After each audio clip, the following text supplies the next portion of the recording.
kind of feel like we need something over there. Some more imagery. Let's bring some skeleton over.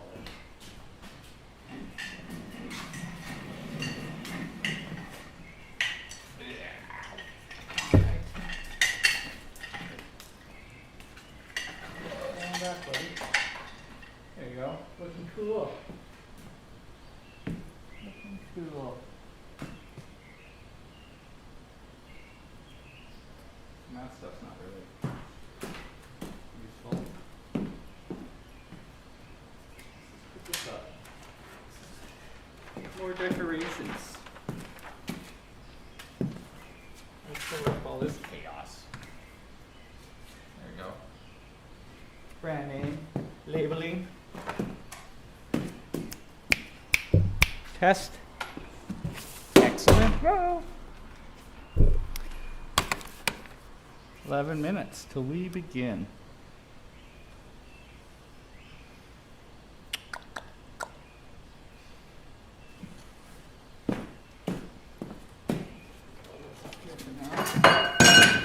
All right, people. I think we're looking good. Okay.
Why don't you get me started?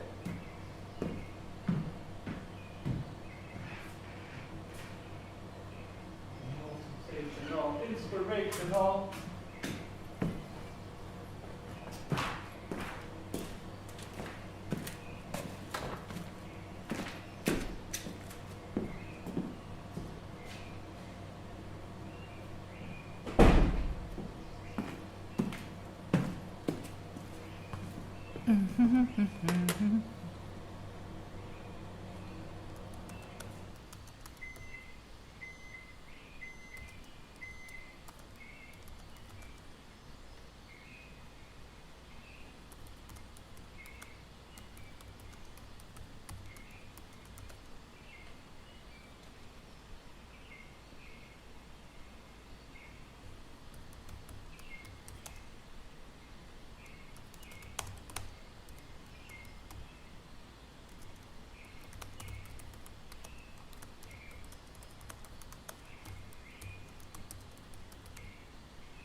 so small.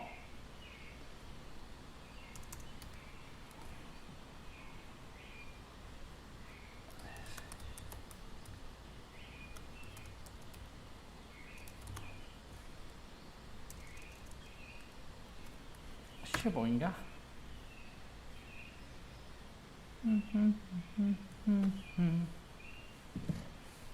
9 minutes.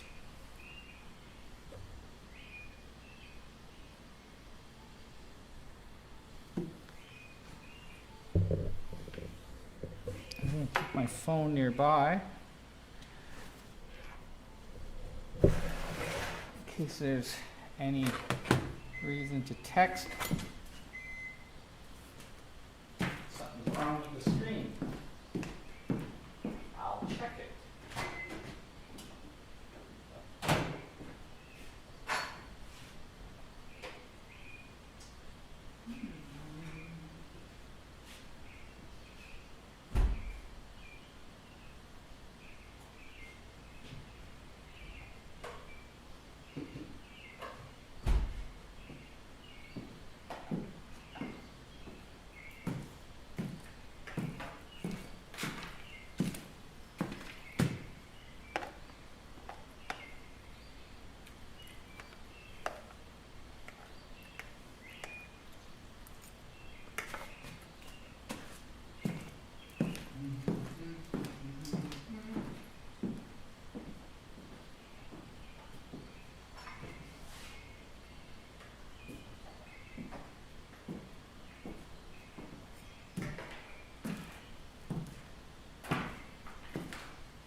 Alright, kind of prepared.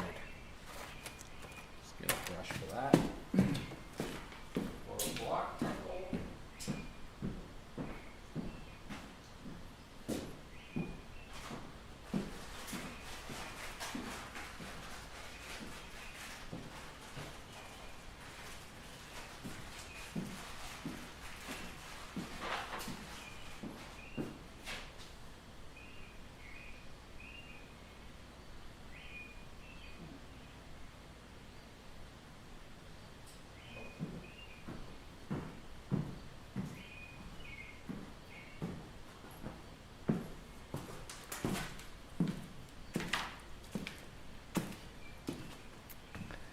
Hey, Keith Springall. Thanks for joining in. Thank you.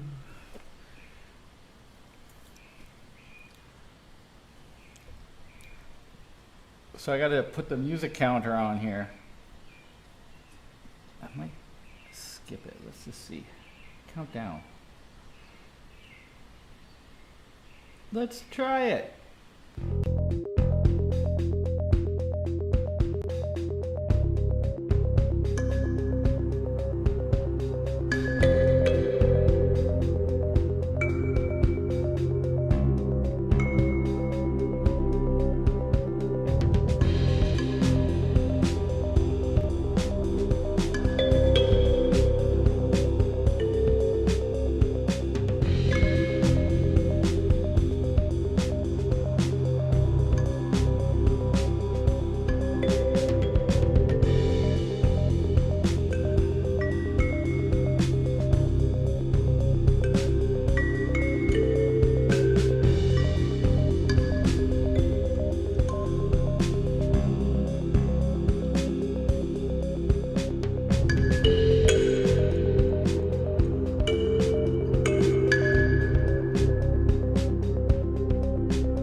It's Wednesday, and it's going to be a little bit different today.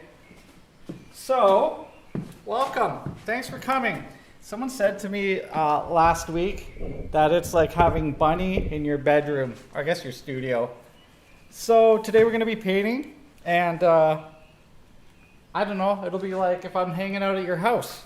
I'm definitely putting an apron on today, because when I do the charcoal, it's going to land on my lap. And I've ruined every pair of pants I own already, but getting smarter here.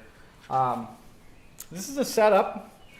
I have got Fred Astaire helping me out today. And the image, which I put a censorship blackout bar on to make YouTube happy. Although the music you just heard in the opening, even though it's Creative Commons, I've been getting, last time I got a copyright strike against me. So I still want to run the music timers, but I got to figure something out. I play a few instruments, though badly, so I don't think that's what we want to do.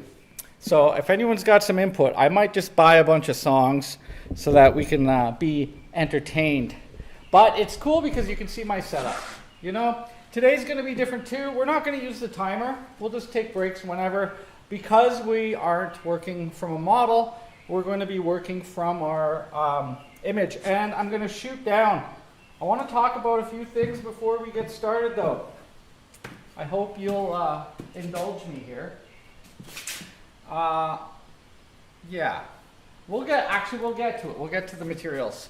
So let me tilt down, and I mean, you can see I've got an EOS camera, which is hooked up to my computer.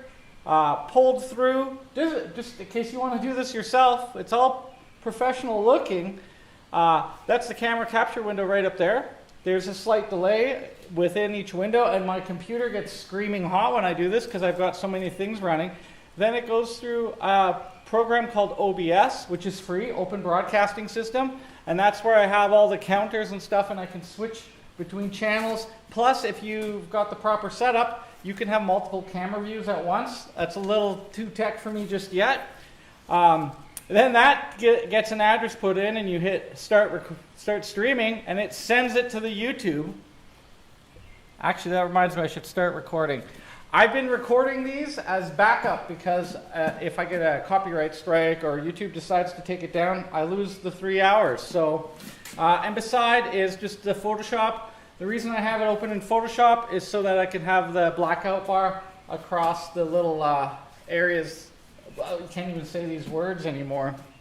Okay, and I'll tilt down and show you my setup because although I'm painting, I'm not going to paint on an easel. I'm going to treat it on the donkey like a drawing because the setup here works so good for that. Plus, you'll get a top-down view of how I use the Zorn palette. So, bear with me, and I'll just do the tilt down.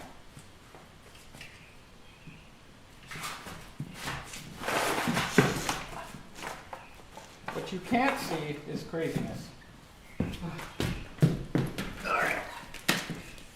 See if we're in the right spot. Okay. I want it right over my head today so that you can see top down of the palette. There we go. This should do. So the painting will be a little bit to the left.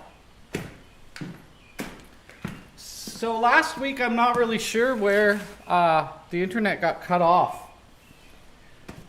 So I think the drawing might be a little bit further. This is it cleaned up. Get rid of this thing again. Get out of here. Oh, and that picture of Sarabella there is going to be very distracting. Let me just put the canvas there for a minute. Don't look at that. That's old work.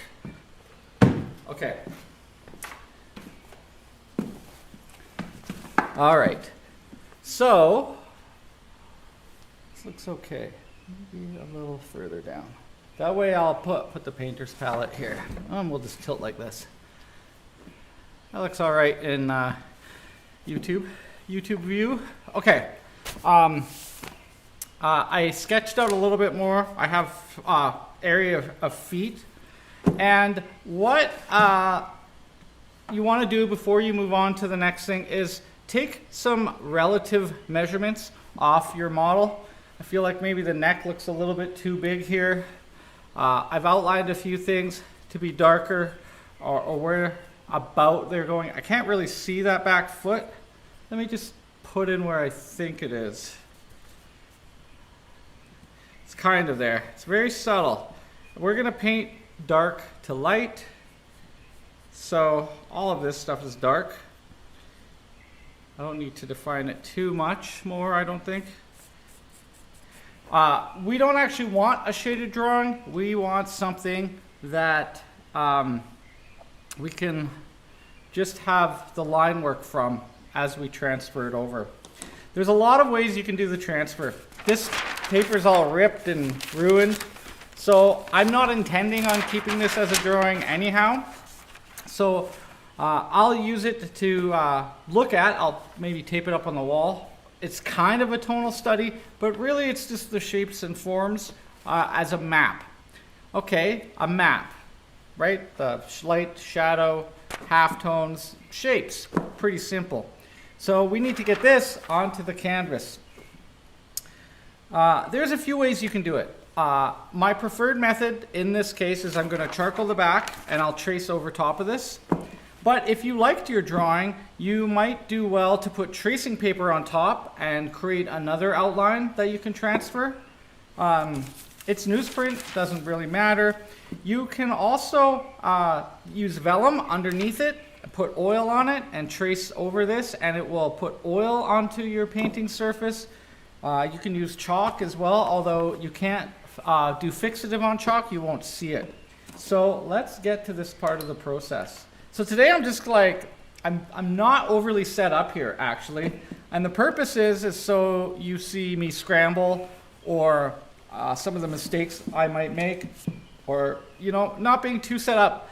This is a live stream, me in the studio working, rather than how I would present a video lesson, which would be all planned and everything would be in order. I want mistakes and things to happen so that we can learn from them. And also it keeps it a little bit spontaneous. So the first thing I'm going to do, and this is also going to relate to working in this studio for when we do get to do that again. So you students out there know how to do things and get yourself set up. So drawing station, vamos, goodbye. Instead, and I'll put it here. Okay, this is what we're gonna do. At the studio, we have these drawing panels. They're right by the front door. Now, this is signboard. In my past life, I actually painted a lot of signage. And it's like a brown paper on top. Now there's paint on this, and that's not the intention. This is super smooth. You can't feel any texture. And so these drawing boards are 24 by 24. So you can see there's space on either side, so you could clip your image and whatnot, or use it for your eraser. So I never wanted anyone to paint on this side. Though, in a multi-user environment, after 4 years, sometimes they do. So this needs a little bit of a sand. It's not as smooth as it used to be. So the front side is for drawing. The back side is for painting. So if you do paint over, it doesn't matter if you get texture on this side because it's not a good side. Okay? A little bit about this canvas. This canvas has been a demo canvas for so many paintings. And so you can see, you know, it's red and blue and green. It was probably for a color theory class or something. I don't know what I used it for, but I just mushed it all together. So I have a somewhat neutral background. This will be obliterated by the painting anyways, but whatever ground you have is fine. A light gray is also really nice when doing Zorn palette, especially if you can temper it towards the cooler side. Because we don't have blues on this palette, so sometimes having a bluer background really helps you get the blue out. Let's talk about the transfer here. So basically I'm making my own sheet of carbon paper. You can actually get big sheets of carbon paper and put it behind. By pushing pressure here, I want to transfer some material back, okay? So This, also, this canvas, although it's been used a lot, was probably at one time a bought canvas or a freebie canvas, or, you know, even from Value Village. And I took the old painting off of it. This is a very heavy ounce canvas, and it was, you know what, actually I can tell by the wood that this was used for one of, it was used to teach the canvas building workshop. So it's overbuilt and it's awesome. I'm not a huge fan of canvas. It gets dented and punctured too easily. I've switched over to loving panel, but this will have some nice bounce and give back as we're painting today. This is going to be a very weird position for me to paint in. Usually I'm at an easel, so I'm kind of excited to try this out. It doesn't really need the backing, but that's so this doesn't press through the canvas. So if you're painting on paper, like Mr. Keith Springwell does, or thinner stuff, you're going to want something behind. If you're painting on panel, you shouldn't need anything. So, and you can just have this, if you want to sit and work, you can just be sitting at a chair face backwards. Okay, so I kind of need to see where's the area that I need to draw. You don't have to chalk the whole back, and I have big beautiful windows here, so I can just hold this up to the window and I can see through. So I only need to put material here. That's it. So that's where I'm going to put my charcoal. Now, you can use stick charcoal, compressed charcoal. You can, let me move up a little bit. I prefer this way. I've been collecting charcoal in my sanding bags. These will also work out of the charcoal. Anywhere you store your charcoal, you'll have the dust in there already. But if you already have charcoal in the jar, just use it this way. And I just use a brush or a chamois, and I just rub it where I need it. And you can see it's falling down, which is why I'm happy. Normally I would do this flat on a table, right? But that's why I'm wearing this apron. This apron, these brown aprons at the studio here, my mom made as a studio warming. She is an Etsy seller of fantastical real American doll clothes. So creativity runs in my family. I remember as a kid seeing her draw, and it was so good. Okay, so it's charcoaled up. You don't need a lot of charcoal. You can shake off the rest onto your lap or onto the donkey here.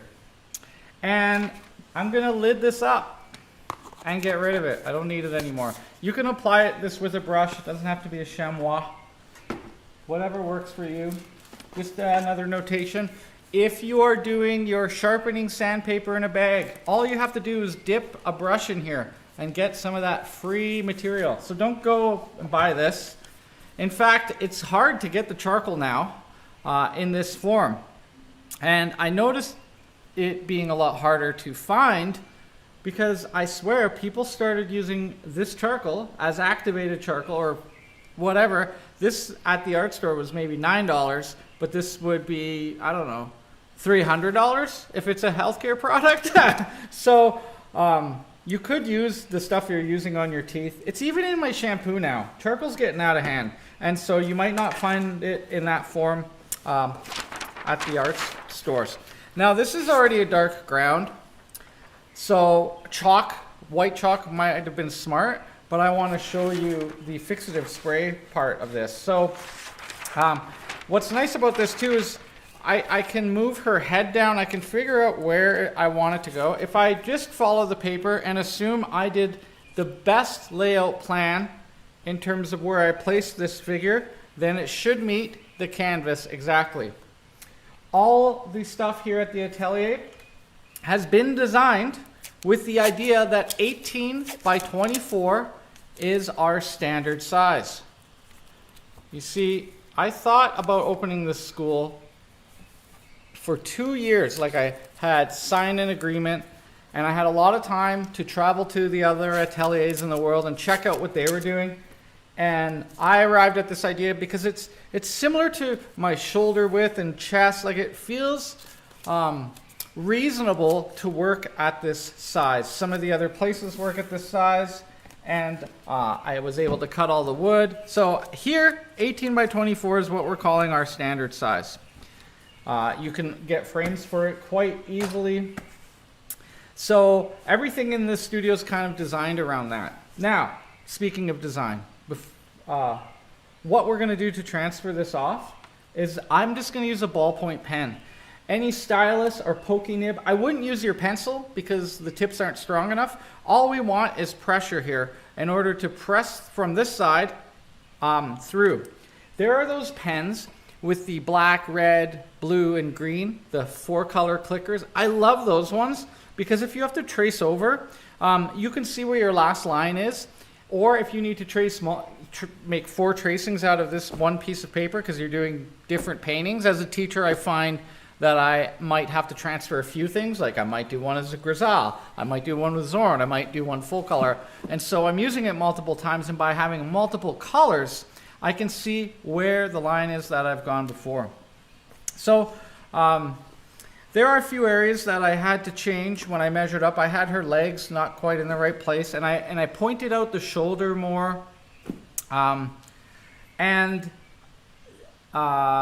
Yeah, I mean, there's some shapes and stuff that I don't really need because I have this as reference, and I'm going to be looking up at the photo as well. So let's just start from the top going down. My hand might drag, so I might put something down. Here we go. And I'll talk a little bit. It's kind of like a class today, I guess.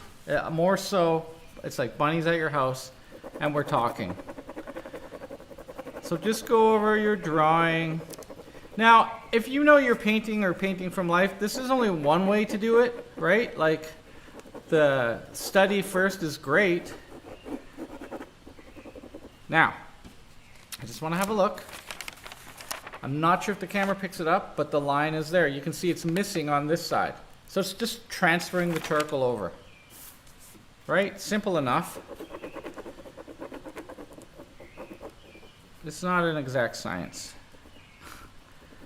I was a little bit disappointed to find out on Monday that Alberta is not interested in opening up. So, my friends, looks like we're going to be doing this live stream for a while longer, which is fine by me. I just really appreciate you guys coming on here, joining along, watching what we're doing. I appreciate all the emails of those of you who are following along, requesting this image. Kevin Stenhouse, who took this beautiful photo of our muse, Marla Singer. Guys, if you're not following, you really should. He was so generous in allowing us to do this. You know, this is his art. I'm the crappy one here. I'm using it as inspiration because I don't have a bunch of photos of models laying around. And this beautiful classical photo taken by a professional, I could not take a photo this good. So I really respect the art of photography, not just the Instagram level influencers. You know, this is the real deal. Speaking of the real deal, I've got some exciting developments in the studio. I invested in kind of like a backdrop rack. I don't even know what you'd call it. So Jeffrey Klepis is going to come here tomorrow and help me kind of get it together. He's a really good photographer, and I need someone else's input and ideas. So basically, I bought a full 10-foot by 20-foot green screen and a 10-foot by 20-foot gray, and I'm going to get a white and a black, although those might be on a paper roll. And I'm going to make it, since obviously a year after the beer bug, still learning what I need to do. Since I can't be open, I've got to figure out other ways of doing these. And so I'm going to set up a little photo area in the studio. It's also going to be a good backdrop for model stuff, and maybe I can rent out my space to photographers. It's the side of the room, and so what's nice about that is I have wonderful north-facing windows and light here, so they can use natural light or their own additive light. I do have a bunch of lights here as well. So that's going to become available once we get that hooked up. Should be pretty sweet. So yes, exciting new things are coming. I am going to Waterton again to continue painting on the bio walls on Friday. It's nice down there. Although I'm mostly just working. So when you do this too, you do lose some of your resolution. But we're not making a paint by number in this process. We're going to use big blocky patches of color. We're not trying to go for high realism with smoothed out lines. I don't think, at least that's not my plan. We'll see what happens, I suppose. I don't really have that much of a plan. Who am I kidding? I just want to make this into a painting. And who knows, maybe this works out good and we do more of these in the future. From drawing to painting. Keith had challenged me to do painting. So I felt that I should probably get back into the painting because I hadn't kept up my end of the bargain since we had no models. So this is a 2-for-1 here. Okay, so I didn't get this area. Down the arm. And although I've been painting animals and three-dimensional shapes, I haven't painted a figure in a long, long while. So it should be entertaining, if not embarrassing, to see how out of practice I am. I know I can get the colors right. I've spent a lot of time with the Zorn palette now, and I do love it. A lot of people groan, especially in classes, when I say, "Oh, we're using the Zorn palette." But if you can paint well with 4 colors, as you slowly add in all the other colors you want into your palette, I mean, it's easy because you know how to warm and cool from that base. One of the arguments for why Zorn palette isn't great is its limited nature. You know, people love color. People who paint especially love color. But I think you should know your tools before you jump into all that color. You know what I mean? Master the simple things first.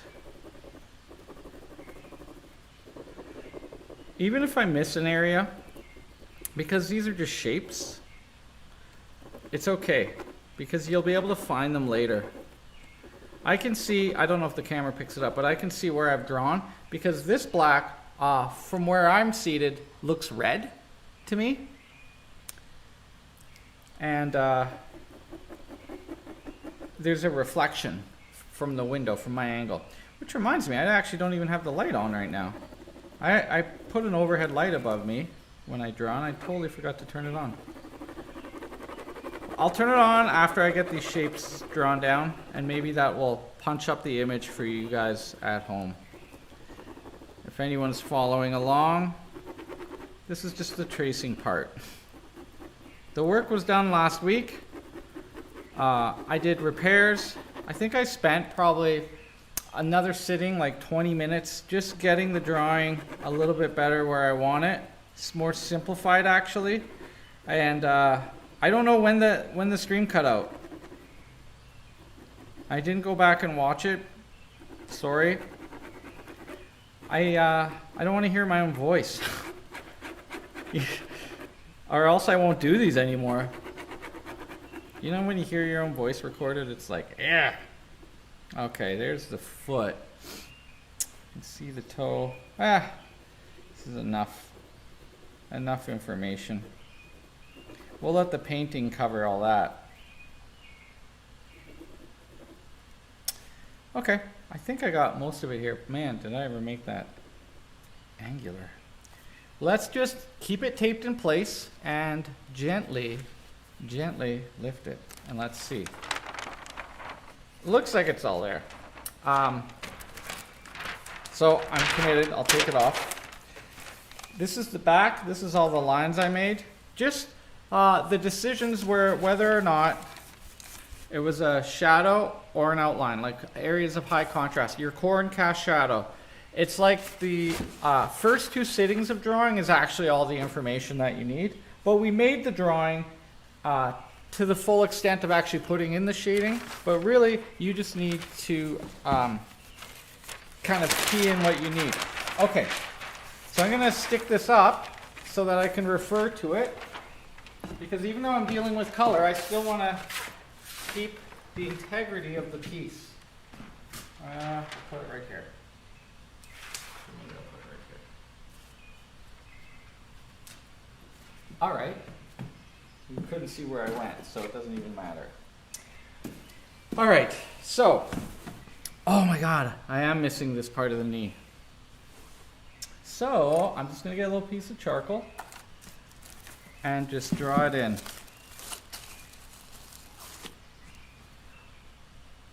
Just draw it in. Can't believe that. Oh, maybe it actually didn't stick. This part of the canvas feels weird. It's not taking any charcoal. But it might take Conte. Yeah.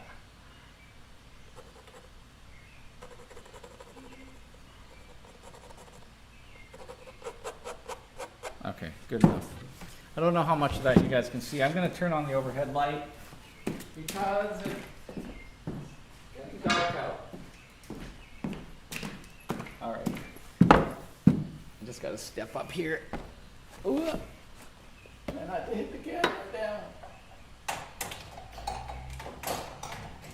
Oh my God. Enjoy my shirt. Ah!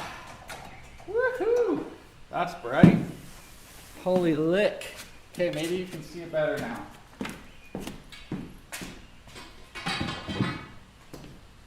I'm sweating already. Okay, let's talk about this here. Pull it up a little bit. There's some sheen to this, as you can see. But the image is down there. And it doesn't really wipe off. You want to lock this line in. So you don't have to fix it down. You can just start painting on top, as long as you don't lose any areas, which I kind of have up here, but it's all dark anyways. There are two ways to go about this. Now, hairspray is a cheap way. Only ever buy it on sale. Hairspray is basically spray glue. I mean, spray glue would work too. The reason I like to use hairspray in the studio, I mean, it probably is going to yellow. It's more than likely not archival or protective. Don't use it on your pastel work. But it smells all right. So if you're in a big room and you need to like quickly fix something, plus you can get little small ones that you can put in your travel bag. Hairspray is a good solution and doesn't stink. This, on the other hand, is the Fine Art Fixative. And I'm not representing any one brand. I've got like 12 different tubes of this, which is invisible. It offers UV protection and claims it won't dissolve your whites or your lights. Safeguards against pencil, charcoal, chalk, dusting, smudging, fading, right? The issue is this crap here, right? It's got one more scary one. Flammable explosive. Yes, well that's what's particularizing the glue. This one's got poison on it. And so I'm not really interested in breathing it in. Last night I was in here using MSA varnish. Last night at 10 o'clock I left the windows open and the air system in here. And here at C-Space, we have really good air filtration. However, it still stinks in here because the objects that I painted are still sitting in here. So I don't like the smell of it. Gives me a bit of a headache. So I'm gonna use hairspray. Probably shouldn't be smelling this stuff. It's probably got pretty nasty perfumes and stuff in it. You wanna be 8 to 12 inches back, and I like to wiggle my arm back and forth. Oh, ASMR, listen to this. This smells like 1980s girlfriend peaches and peaches. Okay, I gotta let this dry for a minute. But that allows me to do a little segue because I've been going down nostalgia road lately. A friend of mine the other day gave me a Burning Man book, so I'm thinking maybe there'll be a Burning Man Instagram takeover. But what I want to talk about actually is the setup and the furniture here, and then we'll get our palette ready while this is drying. So this is about where I would take a 5-minute break. But I'm not going to today. We're just going to keep going, guys. And if it's nice having me in the room talking to you while you work, I love it. Jeff, I see that you're here with us today. I've already name dropped you a few times. See you tomorrow. And you can give me some in-person critique of this painting of how I can improve it. I would appreciate it. Okay, so the setup here. My drawing setup, there's like this tray that my mom had in the 80s. It's like gold painted bamboo, kind of like fake wood. It's plastic, I think, tray. And I just pile all my drawing stuff on it. The tabourets here, I designed and had a friend build for me. And then I stained them. You guys can watch videos of the making of this studio. Speaking of nostalgia, 4 years ago, I have a personal YouTube channel that's kind of been sitting just because I got so busy. But it shows me building and putting together all the stuff. But I stained it dark with stain to sort of match the oak. The drawing donkeys, which I designed and built, we actually didn't even get the first one built till the night of my opening party, and it still had a lot of things wrong with it. But these are solid oak. And they're probably worth $500 each. So I spent all my money on the furniture in this place. But then I needed side tables. And decided to go with my own design, which is what I want to talk about here. They're a foot by foot. They're exactly at my arm height. Very comfortable.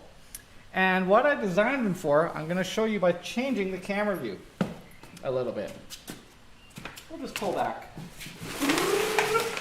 Oh, I'm ripping paper as I do it. Let's hope I don't dismantle the camera system. Okay.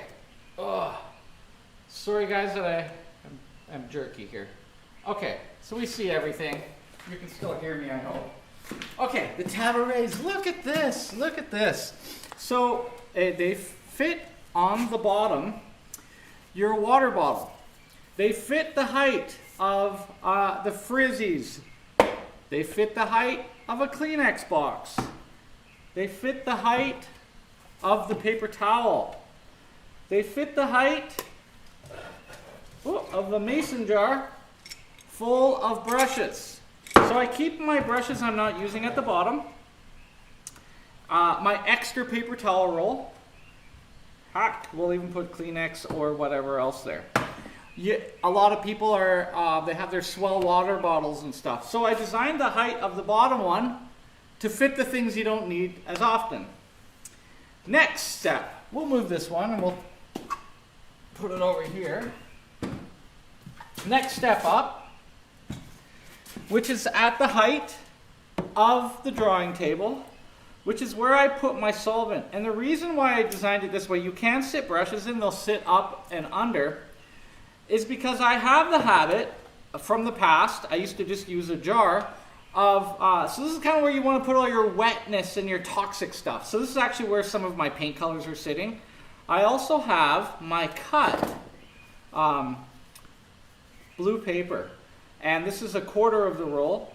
And this was the best thing I learned in that workshop that Juan Martinez taught. I just love this because you can wipe it and do it flat. And I'll actually put it up here when I'm working. but also any of your mediums and stuff can go on this shelf. Why? Because although you might reach down for your water bottle, we don't have any space up here for cups. Because I don't want you drinking, if you have solvent, I don't want you picking it up and drinking it. By keeping it on here, there's less spill, and it's more of a feat, and it keeps you healthy. At least that's my concept, okay? So that's why I've designed the tabourets this way. Rather than just like stupid folding tables, we've got some shelf space here. You can fit your backpack and your garbage underneath. So I really tried to make the studio multifunctional, which brings us to the next thing. Even today, someone called this thing a stool. Man, that pisses me off so much. I had a 200+ pound guy sit on one of these and break it. But that's beside the point. They're not stools. They're side tables for artists. Okay, and I designed them to fit this palette perfectly. I will do a little drop. I bought this at Swinton's, but other art stores have them, and they're for acrylic painting. So I'm just going to remove the lid and show you why I like them. Let's zoom in a little bit because we're going to build the palette as well. We're going to build our Zorn palette. So I hope this is extra fun and useful for you guys. Maybe get a little bit inside my head. Okay, now I'm going to sit to the left here. Let's just make sure this works. Oh yeah. And I want the palette as close to me as possible. There, sorry guys. Right, because I don't want to be looking or making the color. And you know, you might work the other side. If you're working plein air, you can put the palette in front of you. You can see though that it's perfectly the size of the tabletop. I designed it that way. Now, a lot of people, they want to use more space, but we're doing classical drawing here and we're only using 4 colors. So this is perfect. Underneath it, so these are acrylic for acrylic, and so they'll have like a little ShamWow in here, and those pieces of paper that you use. Now I've taken one of these Gray Matters palettes. And these are great if you're a learning artist because they have this awesome color wheel and a value chart in there, so you could put that underneath. Or just use one of the sheets from the palette paper, and I slid it in there because I like to work on a neutral tone. This is a little bit darker than that, but you can see your color and your value on the tone. This is a piece of glass from a dollar store document, and you can see little scrapey bits. I just want to show you guys how I clean it. It's fairly clean. Whoa, wait, my scraper's gone. A scraper with this type of drawing blade. There it is. Okay, the same blades we use for sharpening our pencil go in this. And so if you buy one of these units, you'll get a whole bunch of these blades. That's how you get it out. Put a freshie in. You might even have to soak it from time to time in your terps, because it can get a little gunked up. You'd see this blade's gunked up. I cleaned it right before because I had a full color palette on here. But all you do is you just scrape across the glass and it just cleans it so well, right? And it's kind of fun because you get these little ribbons of color. So I'm going to throw this blade out and I'll slap this in here. So this is standard size stuff, easy to use. The other thing that I like about it is it comes with this area, and in here was little cup holders with dumb plastic things that air would get in. Like, I guess the idea is that you would mix your colors, but I like to use it to hold the brushes that I'm using. And I put those on the far side because it's less often that I have to grab my brushes to switch them out than I need to get at my palette side. So let me just expound what I mean. I don't put it this way because I don't need to reach past my brushes. I'm only going to use one at a time, and they're just being parked there. I suppose you could go this way too, but I'm going to go this way, and you're going to see how I lay out and mix the colors. We're going to pre-mix some of them. Now this painting over here is dry, but we're going to talk Zorn palette. Okay? So, even on my handheld palette, which I have right here, although this is not the example of how I lay out my paint, this is a prop for a photo. But normally, when I'm holding my health palette, and that's on the left side of my body, I go from dark and cool, this is sort of it, to light and warm, and I have this large mixing area and sort of my dumping station here. This is also the logo. That's why it's colored bright for, it's fake, that's all acrylic. It's a prop. But you kind of get the idea. I'm going to do the same thing down here. I'm telling you, you get the idea. I don't know if you are, but we're having fun now. Okay, let's look at my colors. Ivory black. This is when we need the little thing on the bottom of the screen that Bob Ross had. Okay, I'll try to get a little more straight so it looks nice for you guys. Okay, ivory black is our blue. So I put it in the corner furthest away, and we're going to paint from dark to light. When I was studying at the Paris Academy of Art with Shane Wolfe, we were doing figure with Zorn palette. Okay, and it means I took less to France. Watching him, I learned some things, and when I spoke with him, I talked about what I had learned. But he said to me he didn't notice he was doing these things. Now, me being a Virgo, and the type of teacher that I am, I like to strategize and have a theory behind everything. And so I'm going to talk about that as I go. However, what I'm teaching you is not what he taught me. It's what I gleaned from the lessons using Zorn palette. And you know, other sources. All of us artists, we are sitting on the shoulders of the giants that went before us. So squeeze out some ivory black. Now, look at this. This ivory black is broken. So I'm actually squeezing it out of the side. Fine. I need a lot of black in this. And it will reseal with the paint. That's the lovely thing about oil paint. This is Stevenson brand. They were a Canadian brand. They have gone out of business. So I'm using it up and get rid of it. In fact, all the paints you guys will see are kind of my throwaway cheap stuff for things like this. They're not my fancy old Holland colors or whatnot. Just whatever, look at it. Looks like crap, let's use it, okay? Who knows, this painting might get scraped over afterwards.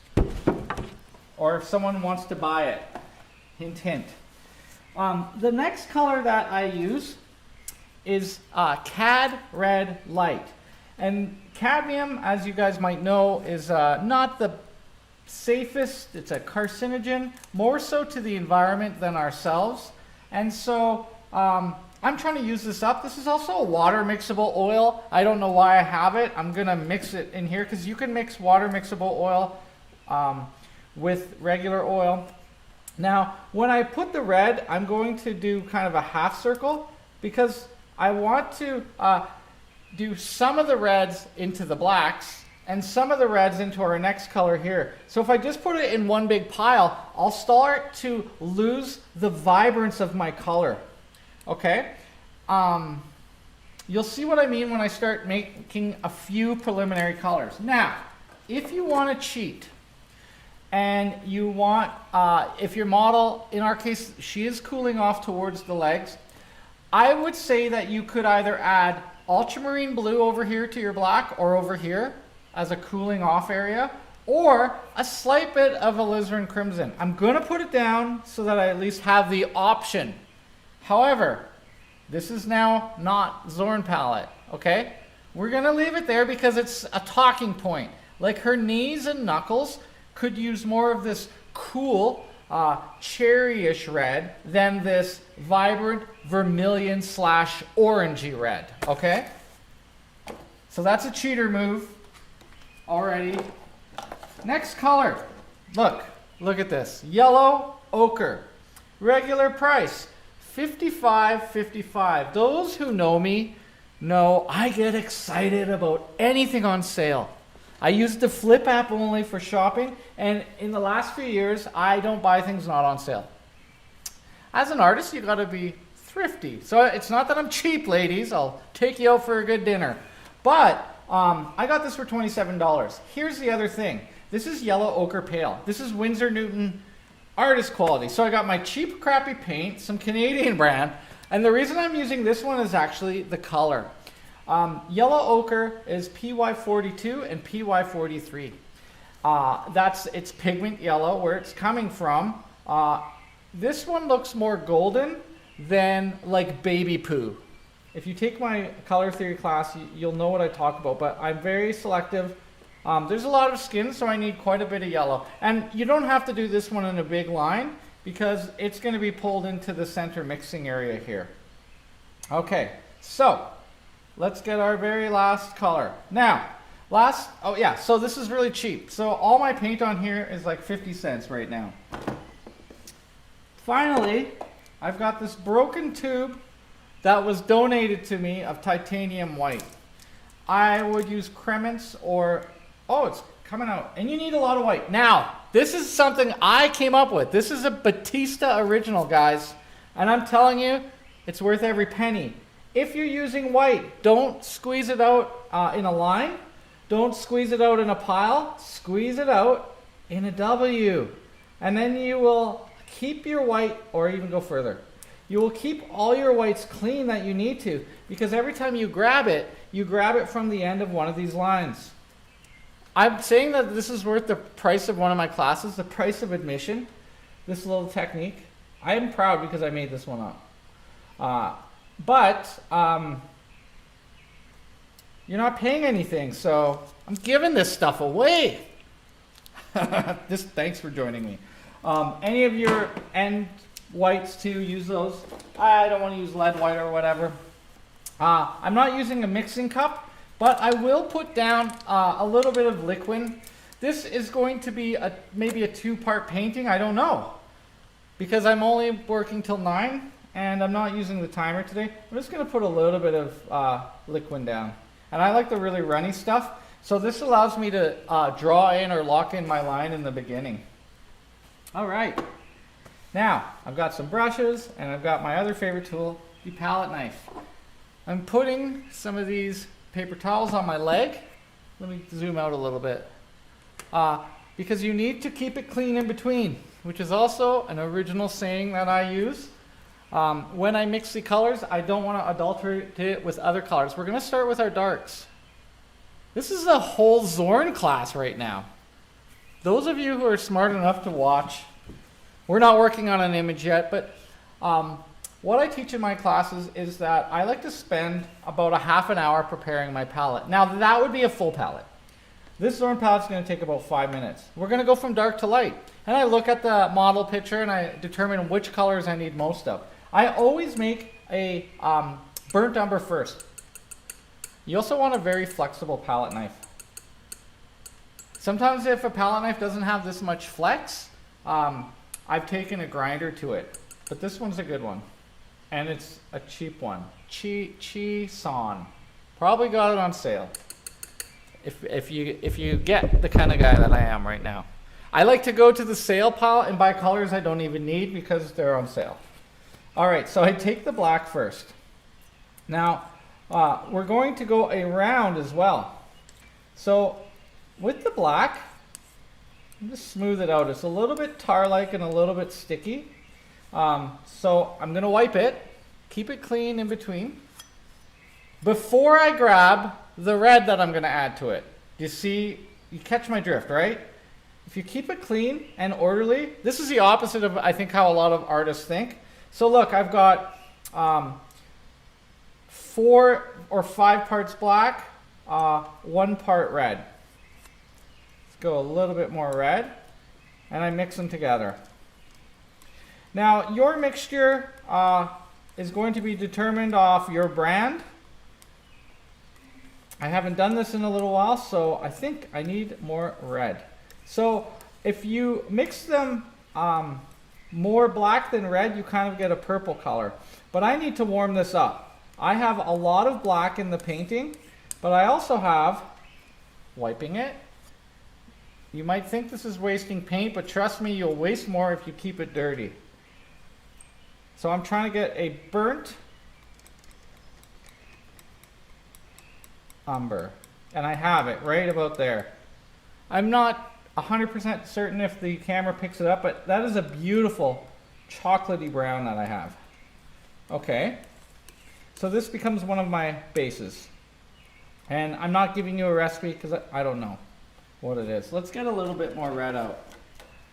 If I make enough paint, I got a little trick here. So the other reason that I decided to only use a palette this big and the top this big in this class, other than, you know, we need space, is because I have a mini fridge at Atelier Artista, and this fits in the top. You can freeze oil paint. So if I'm not going to paint for a week and I get this palette set up, I can pop it into the freezer and I can pop it out a half an hour before I'm going to paint, just to let a little bit of cooling or warming up, thawing out. Because oil paint doesn't freeze, and that's a great way to slow its drying down.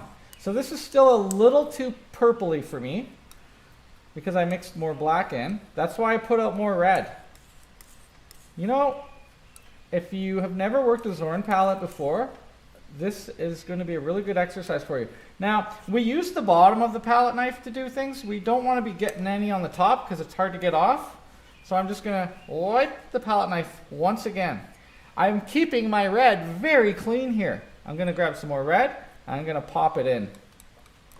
And you can quickly see what more red to black ratio does. Now this is only 2 colors, right? And this is my burnt umber. If I have more black in it, it tends towards raw umber.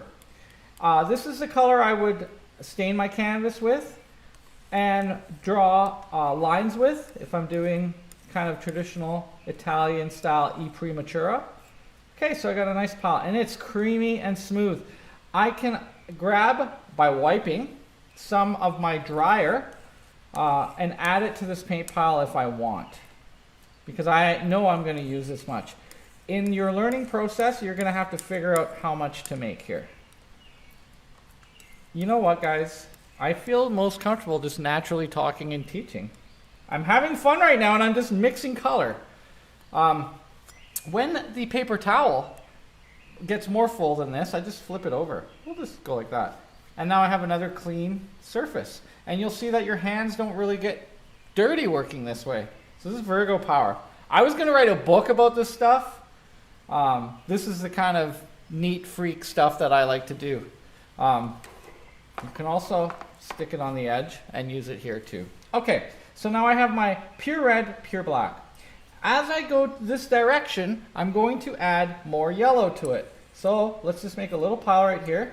Make sure we keep it clean in between and grab some more yellow. Now, the black to yellow ratio controls how green something is. So I'm still trying to make a brown here. This is going a little too close to the skin color, but it's more green, so it's cooled off. So I warm it up. How do I warm it up? Wipe it in between, add more red.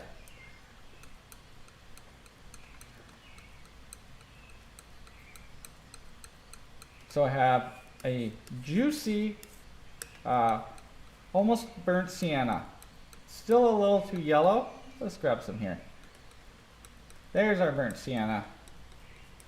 Okay, so I've made burnt umber, I've made burnt sienna. As I'm mixing colors, I can go more towards the red or cooling them off, or if I need them to be darker, towards black. So you see a little system arising out of this. So these right here, pure chroma, These are my darks. And I might cool this off.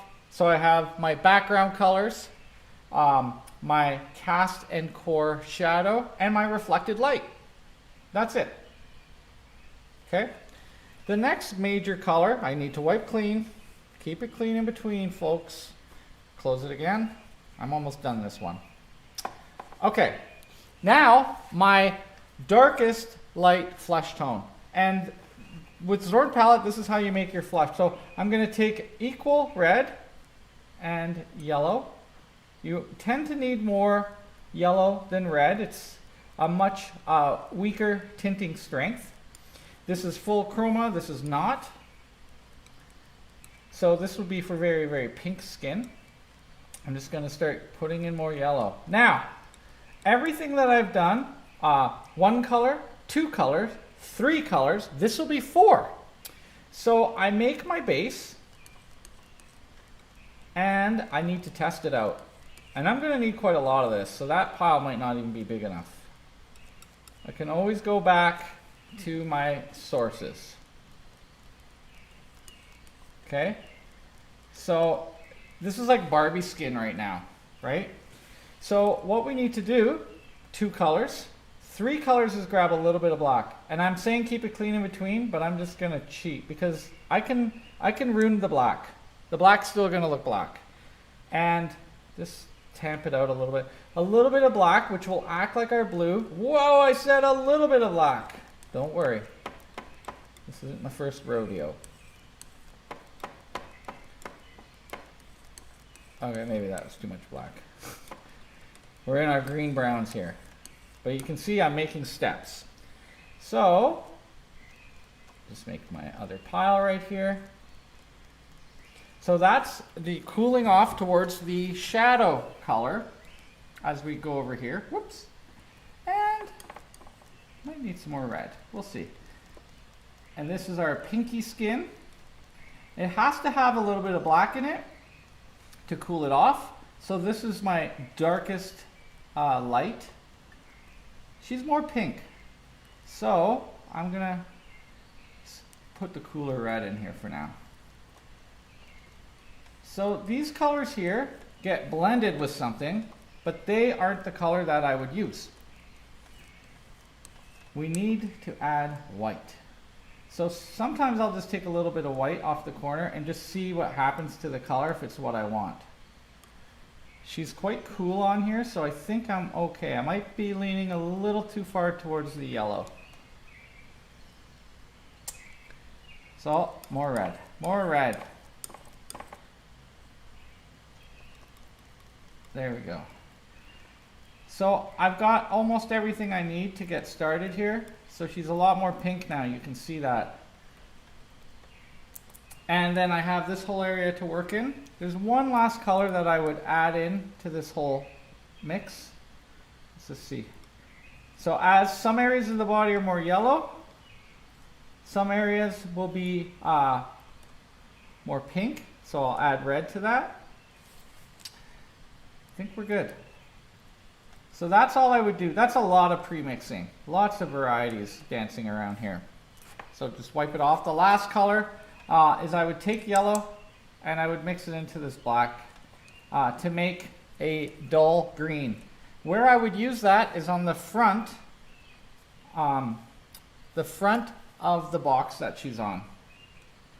So, and I'll add a little bit of white to it so you can see. So it's like a grayish green color. You see that? It's quite different from here. And that's just the nature of the light and maybe the body in the room kind of effect. This will be the front of the box. So look at your image. I don't know if you can see how clear that is if the camera's picking up all this color. But for where I'm sitting, it looks good. Okay. So you can use yellow and black as well if you have kind of a green backdrop. It looks nice. It looks quite nice with the skin tones. We still have all this clean white that we can pull off of. And if we need to cheat, we'll go over here. I will put a little bit more of the red down because I'm out already. The water-soluble oil paints, aren't as chromatic as the true oil paint because they emulsify the oil in them. So I'm going through more volume of that red than I would if it was an artist grade Cad. I'd only have to use this little tiny bit. All right, I hope you guys are still with me. I need to see a man about a horse. It's been an hour, so I'm gonna put up one of those little musical interludes and run down the hall to the little boy's room. Let's find a colorful one. So we're gonna take a 7-minute, and I'll see you back, and the camera setup will be different. We'll get paint in this thing.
Hey guys, let's see if this works.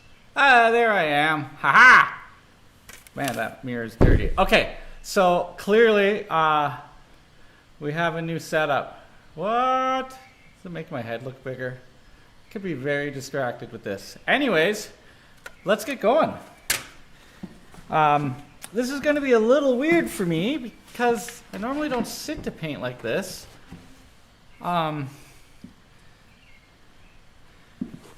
But, you know, because I like to hold the brush far back.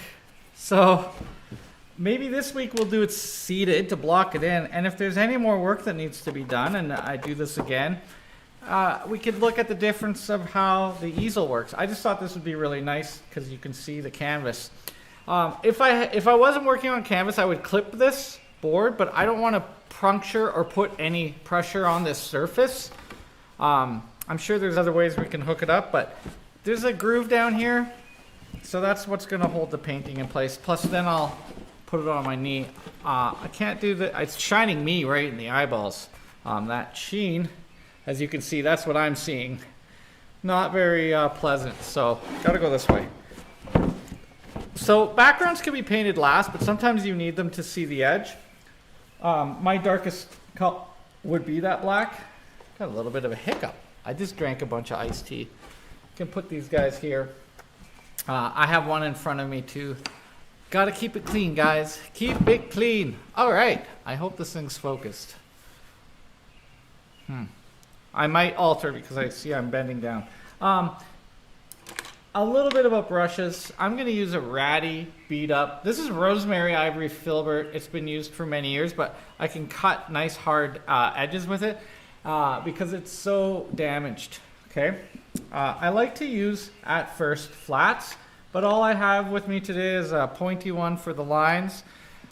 I am going to paint the line work in.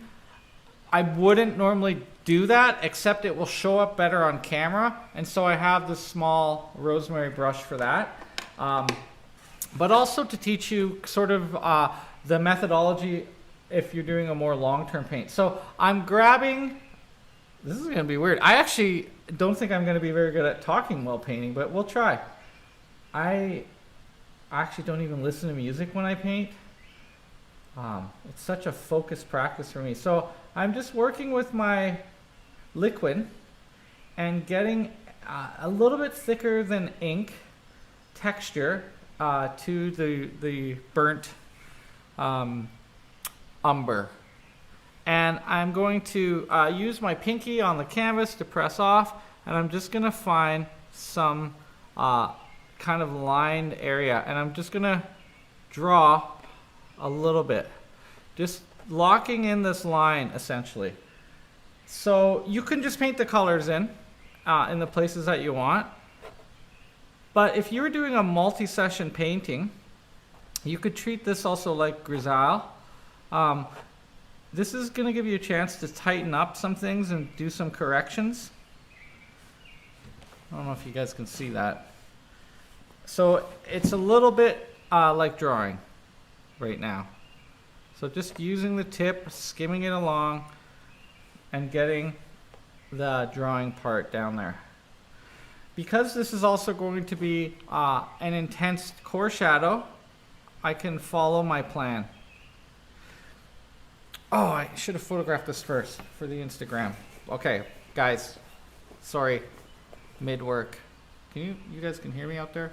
I'm just gonna photo this because I want to show the stages. There we go. This is also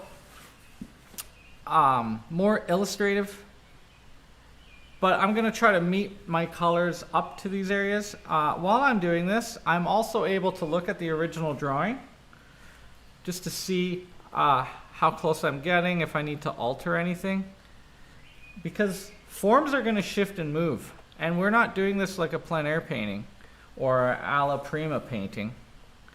It's like a drawing painting to help us understand these Zorn palette colors. If I need to continue on next week, I will, and I'll just throw this in the freezer. Now this color that I've mixed the speed dryer into is going to be gone. traditionally artists would have a little cup of oil, and you don't actually add your oils or dryers or mediums into the paint. You just dip the brush into the medium and then you grab the paint you need. So I see a lot of people doing that. They mix all these mediums in here, and you're adulterating your beautiful colors that you set up. So if I only got this far and let it dry, I can apply the color into the next session. So this we could call the E prematura, right? I've got a stained background, some sort of value, you know, underpainting, and just drawing and scrubbing along. So when I go to pick up my brush, big brush, I'll just slather down planes of color. It will look at first maybe kind of like a mosaic.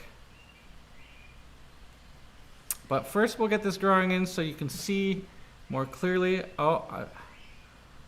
You know what? I'm going to take the black bar off because you guys can't see this screen, and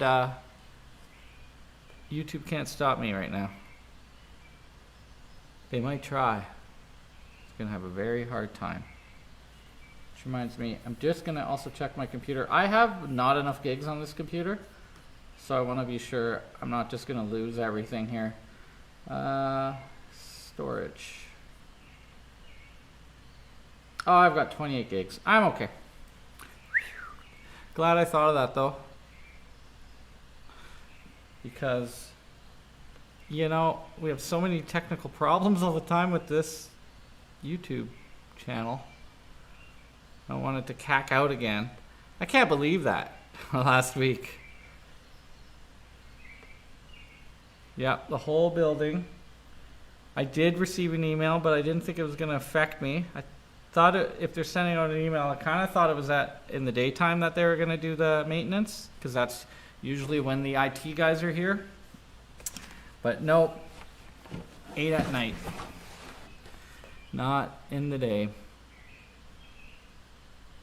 Which makes sense, I guess. Okay. Hopefully you guys can see that. It's really hard for me to look at this right now. Tilt back. It's shining me in the face.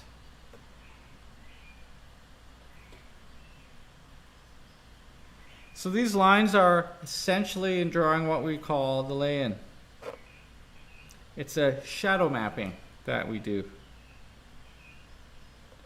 Here's a little part. Not only following my drawing, but having a way to improve as I go. So now I have more finger bumps and shapes. This is a lost edge here, so I'm not going to draw it. On this side I can. And you got to think about that too. You don't want to get this brown mixing in to your lights. You want to keep your lights and your darks separate.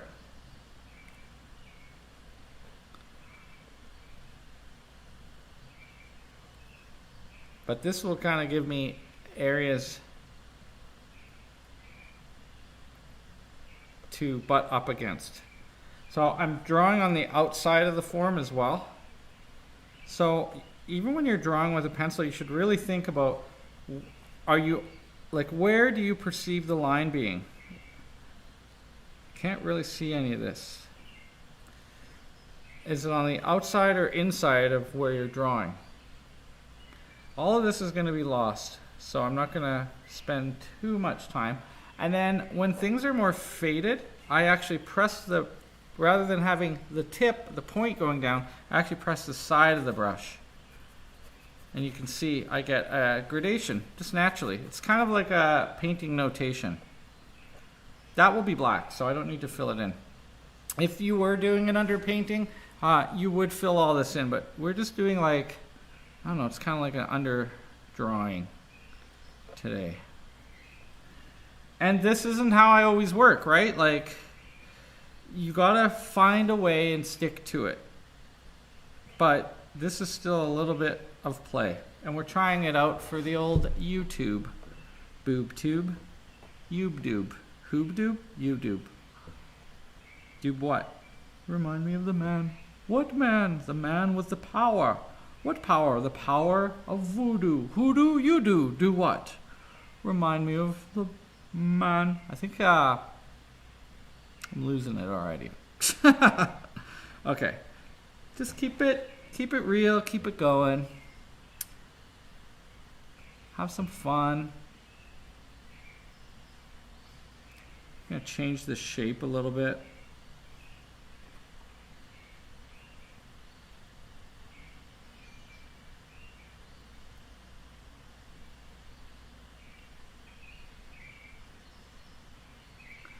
Paintings are much more simple.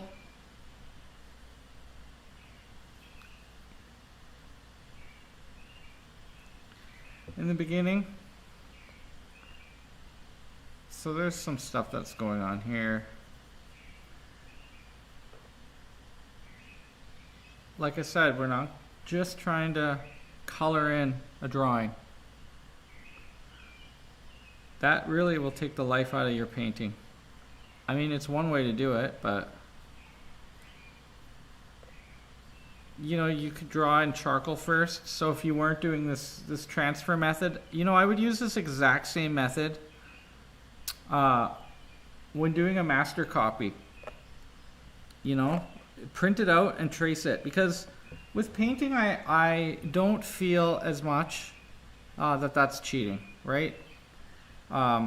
Just think that the drawing is, you've got so much to deal with color and the actual application of paint that I'm sure you have enough to deal with to not have to worry about structures in drawing. Worry about color and application. Kind of got to go off to the side here because I can't see this overhead light. So that's something I learned. Overhead light on this shiny painting. I actually don't even know why it's so shiny. This could have been acrylic paint. I sometimes do demos at Swinton's, what we call samplers. Maybe some of you out there have actually been to one. And it could have been a canvas from that. I'm really not sure. It was abandoned. That's all that matters. We can use it now.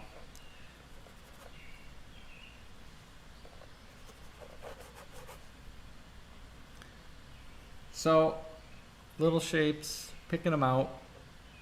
Keep up the work. It is work. Even though we're not essential, there's a work aspect to this. I'm going to use a bigger brush to block in the colors pretty quickly. Maybe we'll just do the line a little bit. This might be totally lost in the painting process.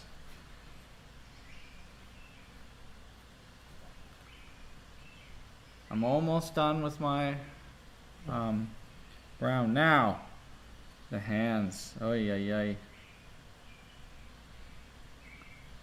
See here. I think I can't see them. I lost this part. That's okay because the fingers are going to need a little extra love on this one. Knuckles go that way.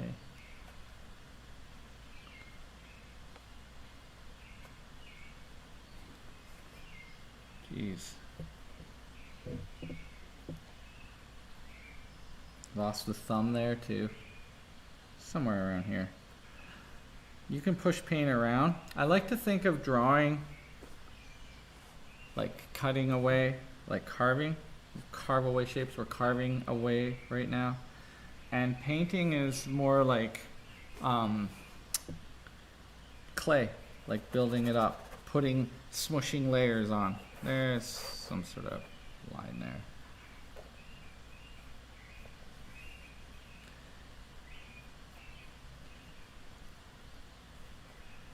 It's gone rather silent out there. Are you guys concentrating on your paintings? Is anyone out there?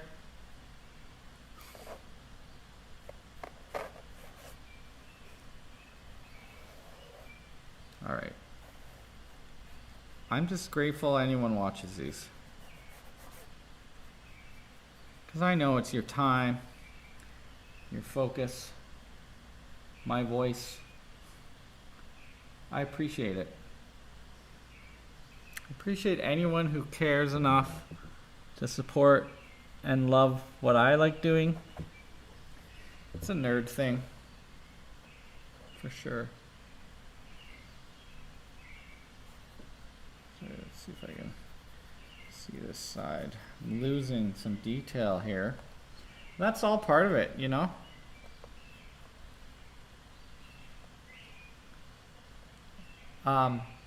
Oh, hey, thanks, Jeff. Yeah, you're here. One thing beside another. Just shapes of color. I like when I talk about it, it makes it sound so simple. And then why is it so frustrating sometimes? Good enough. I say good enough a lot. This is something I didn't notice about myself. I say it in my mind when I'm alone. That's good enough. Just gotta be good enough. I think, sorry to talk about astrology again, but being a Virgo, I have the plight of overthinking and strategizing and thinking too much about everything and wanting it to be perfect. It's a real problem. I think that's why I always have hard edges instead of soft edges. Yay, Keith. Keith, you've been posting hilarious stuff about being lazy, and yet you're one of the hardest working artists I know. So you're setting the bar high, man. That's why I'm getting to work today. Okay, I need to turn this, and not just to keep my hand out of the way, but this shine is crazy. I can't see what I'm doing. You're allowed to do this. You're allowed to turn your painting. Don't forget that. This light is just terrible on my eyes. Maybe I'll... There we go. That's better. So, if you're doing it this way, you would want this to dry. And I have speed dryer in here, but it's not going to be dry in 10 minutes. It will definitely be dry before the next session. If I decide to take this into 2 weeks, which I probably will, because I'm calling this the joy of painting. No one's used that before, so I think it's good for me. And I do want to enjoy this process. As should you. You've got to turn learning things into fun things as well. This is all murky and dirty and dusty, and I can't see what's going on here. I think the chop's got to go up a little bit though. So we'll find it in the painting. We lost some of the face detail as well.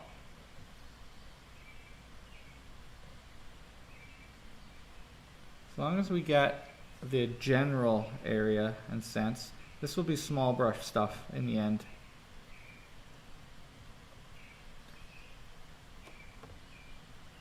Eyebrow. We lost a face of which I'm certain. I'm sure in the future I'll read comments. They'll be like, quit frickin' singing. Everyone wants something different, and it's so easy to not do anything when you're sitting at your armchair. Some people think that not doing is means you have the knowledge. I remember all those get-rich-quick schemes I fell for, thinking I'd be able to support my art, when really all I had to do was do my art, and it would eventually support itself.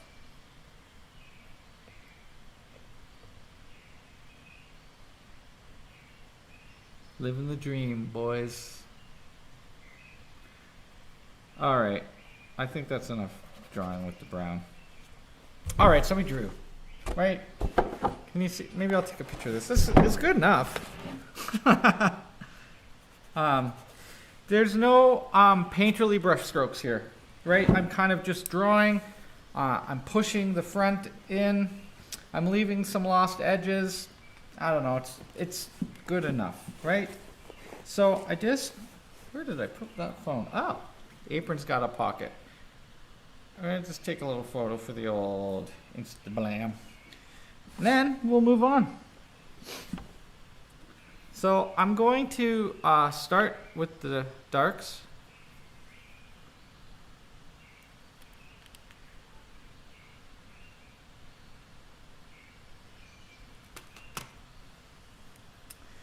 And I am going to use a little solvent just to clean out this brush real quick. Now you can do oil painting without solvent, as many of you know. This is just so much quicker. I use Gamsol odorless, OMS, odorless mineral spirits, right? Okay, let's go with the bigger, crunchier brush. This is actually a really small brush for this painting, but whatever, we're gonna have fun with it. So I'm gonna get some blacks down with the dryer in. Just some major shapes. And I just press the brush up until that edge. I like to leave a little bit of the brown there so I don't totally obliterate it. And it's kind of like when you paint landscapes and you have that little, you know, you start with a red line and you just put two colors together, but you leave a little slit every now and again. But here, I'm gonna blend it up. So you can see I'm sitting really far back and I'm holding my brush how they're supposed to be held. Sometimes you'll hold the brush up here for the weight. I would suggest in the beginning you hold your brush back and you flick your wrists a lot more. It seems to do a lot better. And I'm just scrubbing. Because I'm talking, you can't hear it, but it makes a lovely, lovely sound. So we're just gonna go dark to light. I'm just gonna paint, but I will paint right up here. So I'm just gonna jump around, discover areas. There's like a sense of balance, I think, that you kind of maintain, a back and forth dance. Whew. I'm gonna need some more of this liquid. It's drying pretty quick. This stuff's thin, not the thick globby stuff. I really don't like that stuff. It stinks. It's fixatropic, which means that when you agitate it with your brush, it goes from jelly to more liquidy. There is a slight edge. So I guess what we're after is kind of like tiles of color.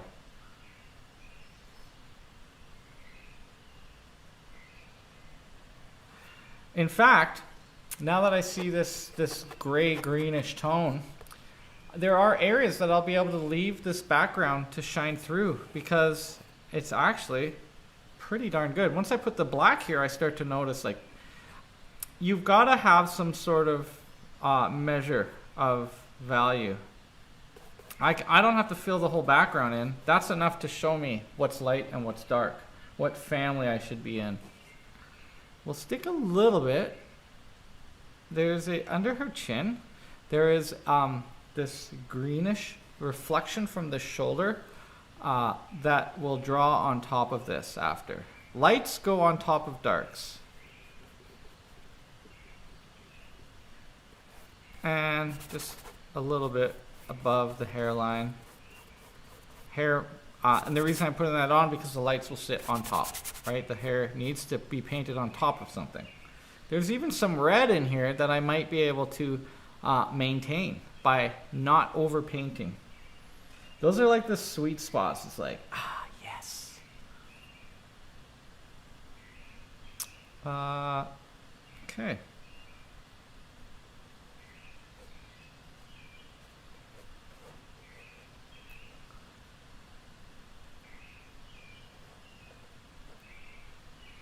This kind of acts like a shadow up here. Well, it is. It doesn't act like it. That's exactly what it's doing. It's curling over the edge. And then I'm using it, the brush is kind of dry now. I'm just going to soften that edge so as to not have it be so hard when I get back to it.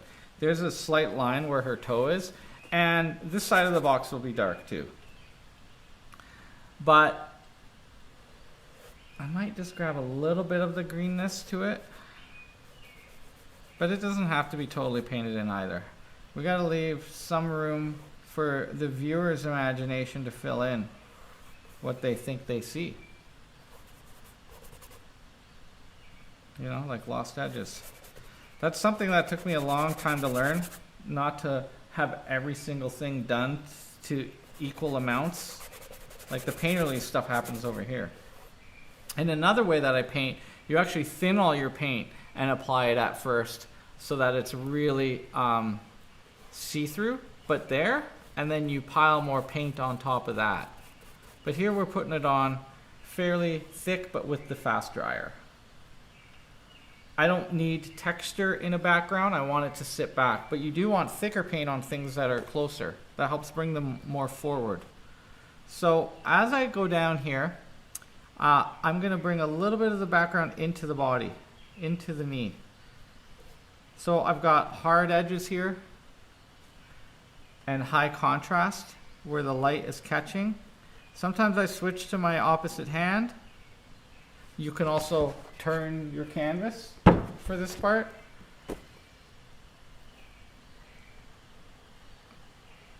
You couldn't, this wouldn't, that doesn't work for like alla prima painting, right? Because you can't flip the model. But for this type of painting, yeah. And then just pull it inwards a little bit.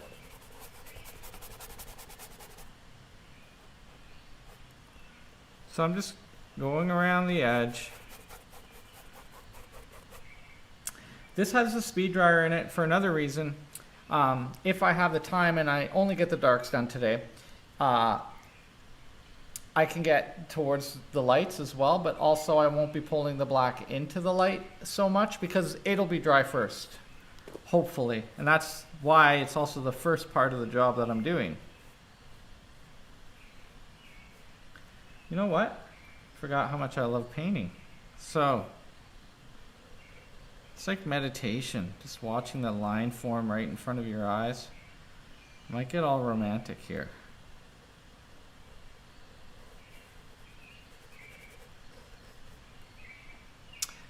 Under the breast and to this arm, I am going to put some black. It will quickly fade into my next brown.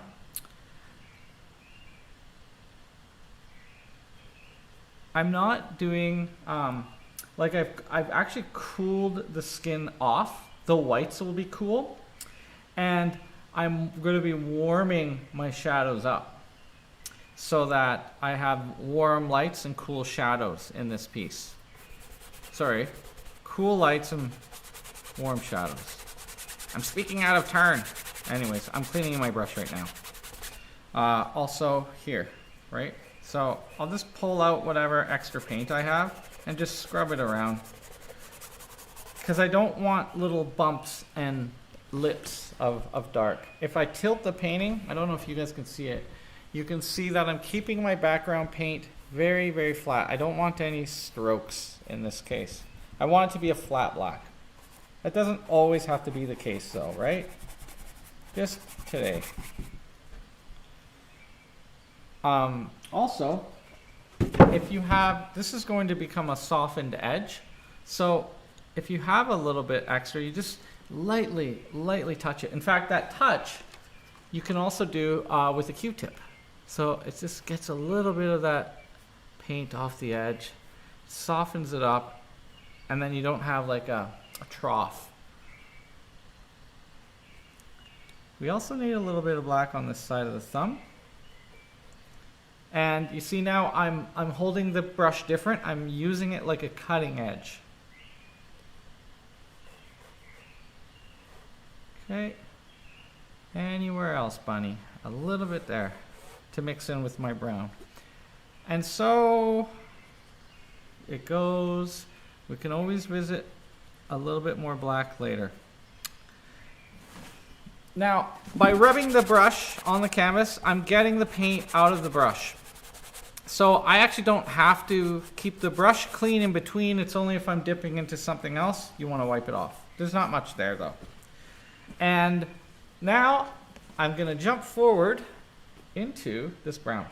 So everywhere that's on the body that is the dark shadow, I'm going to be putting this.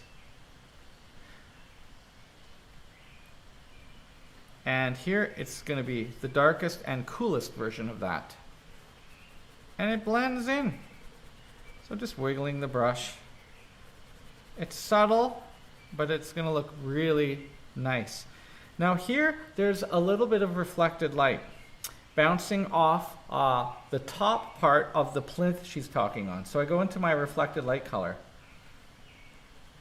which is slightly lighter. Slightly lighter. I really doubt the camera's picking up this subtlety, but in person, you'd really notice it. I might even go lighter than that. There's also, to get the edge of something, you can drag your brush or your palette knife over it. So I will slightly cut into the paint.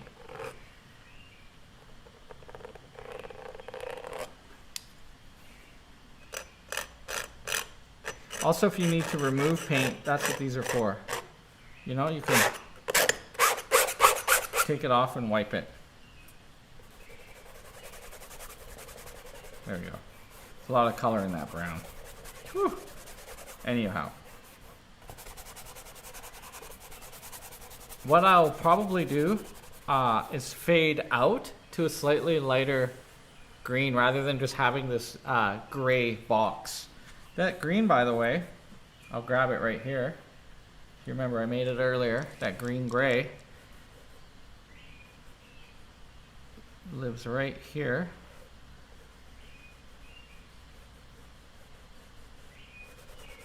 So the background I'll fade from here to here. This is even too bright. So I'll just put more black in. So you still have your black and white too. I didn't talk about that, but if you were doing a grisaille, I think that's where you could take it. Just blend these two together. And squinting my eyes to see, needs a little bit more yellow to make it a little bit more green. Yellow can also be used instead of white to lighten things, right? In fact, I often prefer it.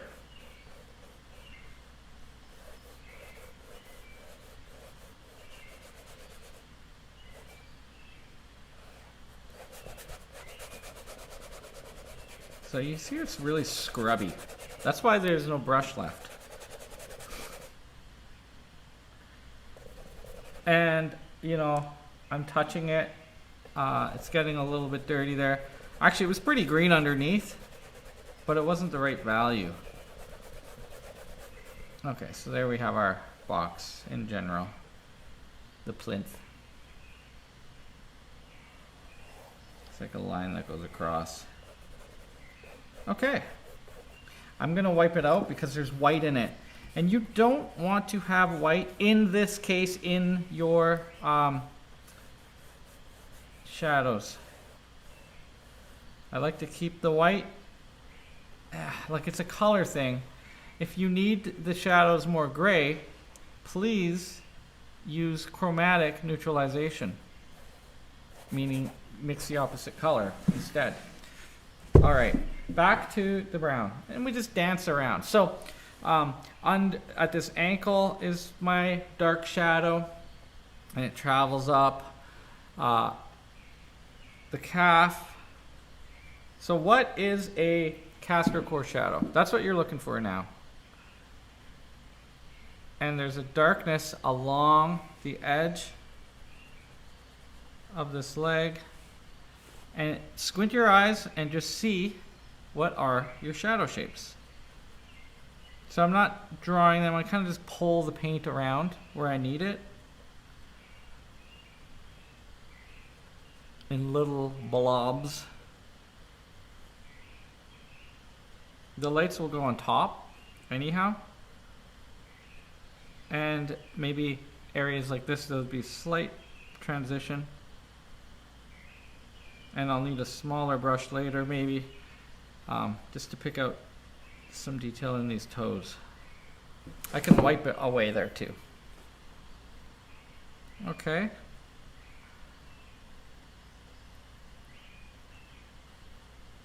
Back to this reddish, burnt umber.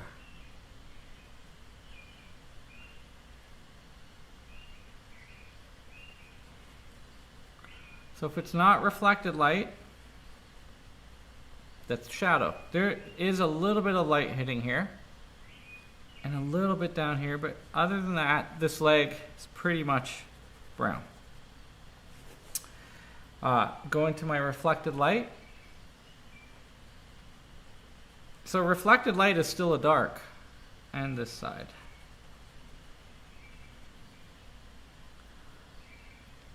There's light hitting the ankle.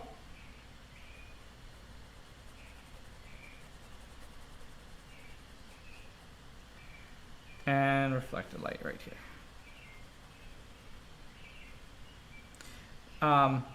If it gets a little unwieldy, go back into your dark and blend a little bit.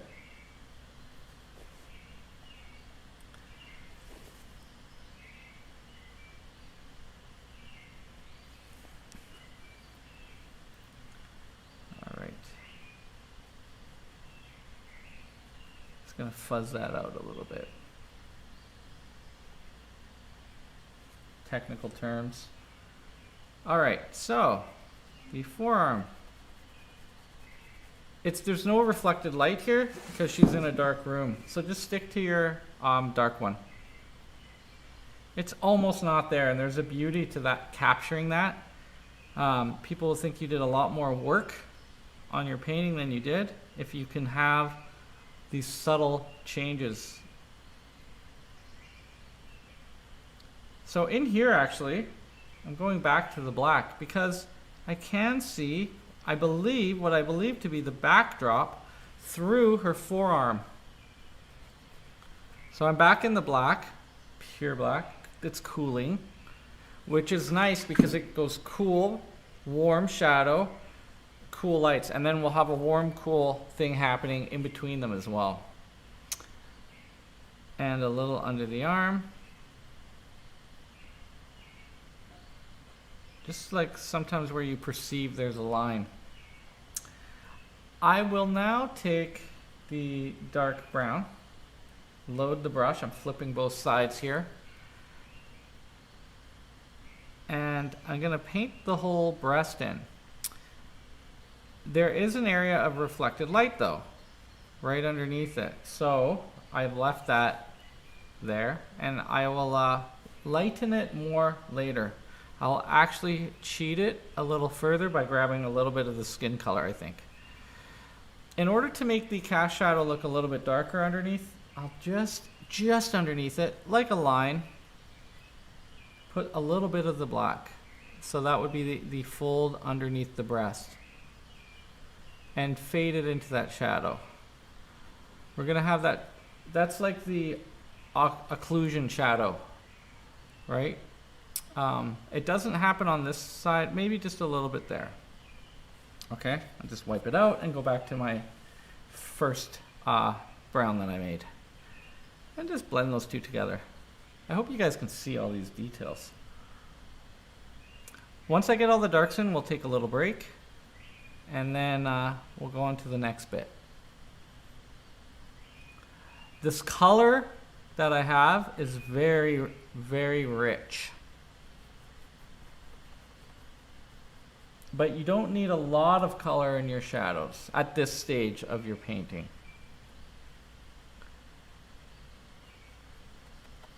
This sort of disappears right there.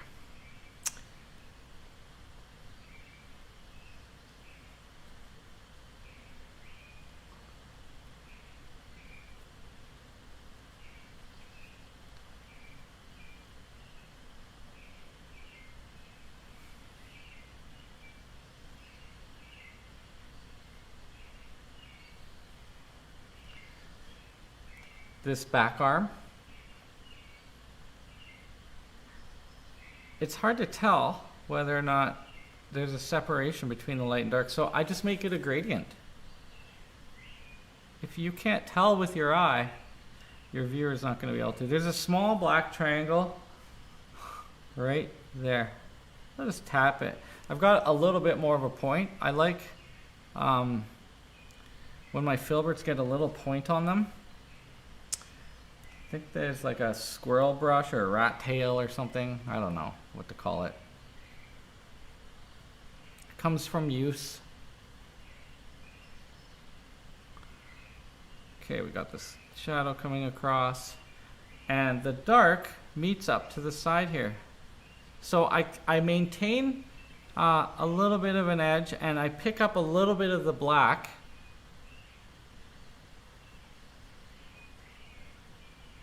Soften it in.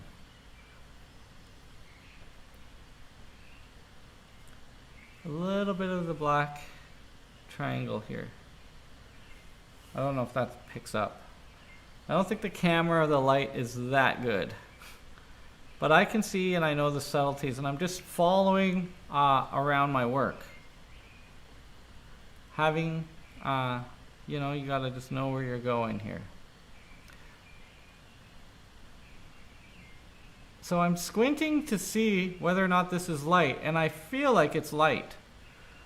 So up close, I will, I'm just gonna put the reflected light in here along the edge.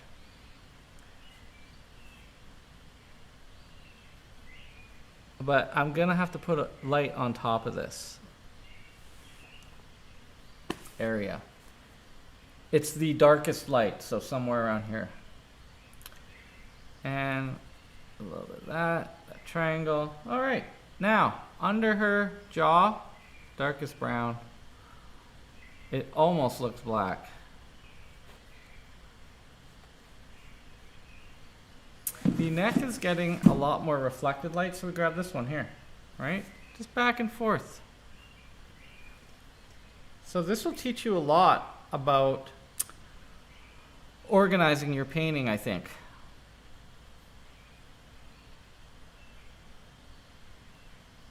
Is this a shadow under her jaw? Is it light or is it dark, right? Squint your eyes if you don't know. And I'm just gonna cut some black underneath the nose and mouth. The face will use a smaller brush maybe later. We'll see. Okay.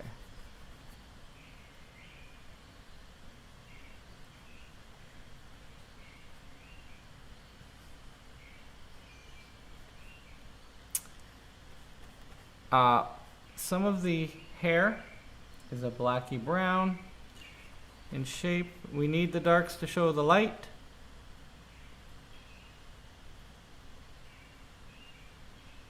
Maybe I'll extend this ear shadow, make it a little bit thicker as well.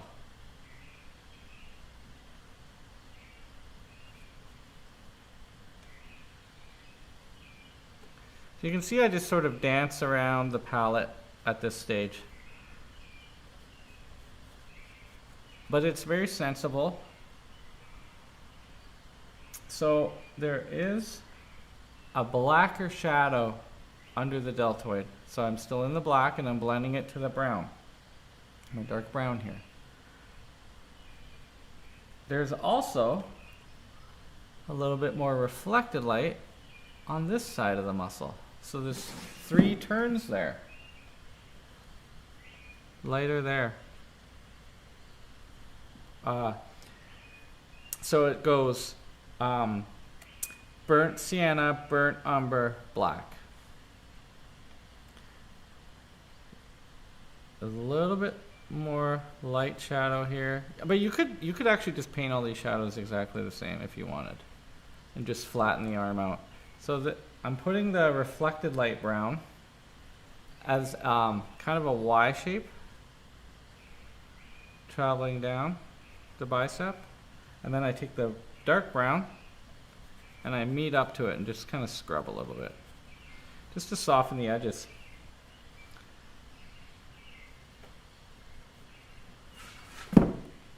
oops, lighter. And then the darker. And here, I just rub the brush back and forth. I want to lose that edge a little bit. Find them, lose them, find them again.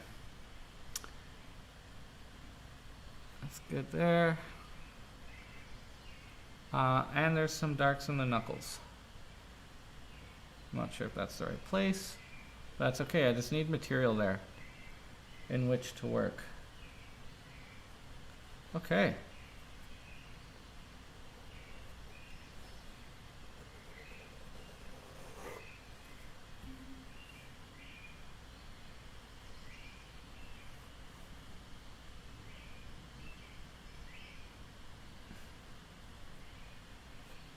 Okay, so those are the darks. Oh wait, psh, forgot this leg. Haha, all this side's dark. So if I have a little bit of black in it, it's okay. Stick it along that edge. And I lose this whole leg in here. It gets lost.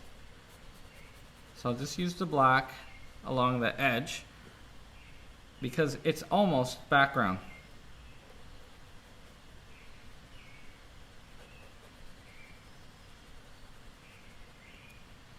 Further down the body, there's more fall of light here.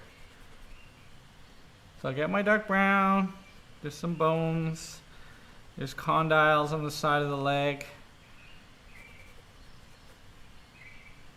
and here is light.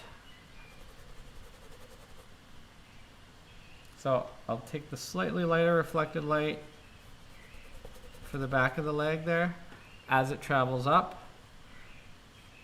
And then just soften the two lines together. That only makes sense if you're following along. I'm sorry. You can kind of see the ankle here, but I'll just do it by showing a lighter brown. So I've got it mapped. The light and dark pretty much all mapped out here.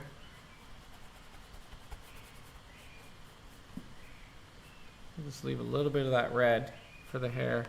It's too bad there's not red right there.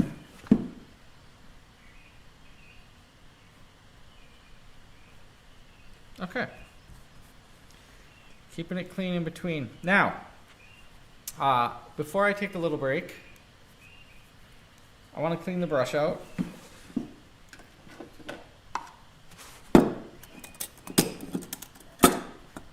Because this is my darks brush. I use two different brushes usually.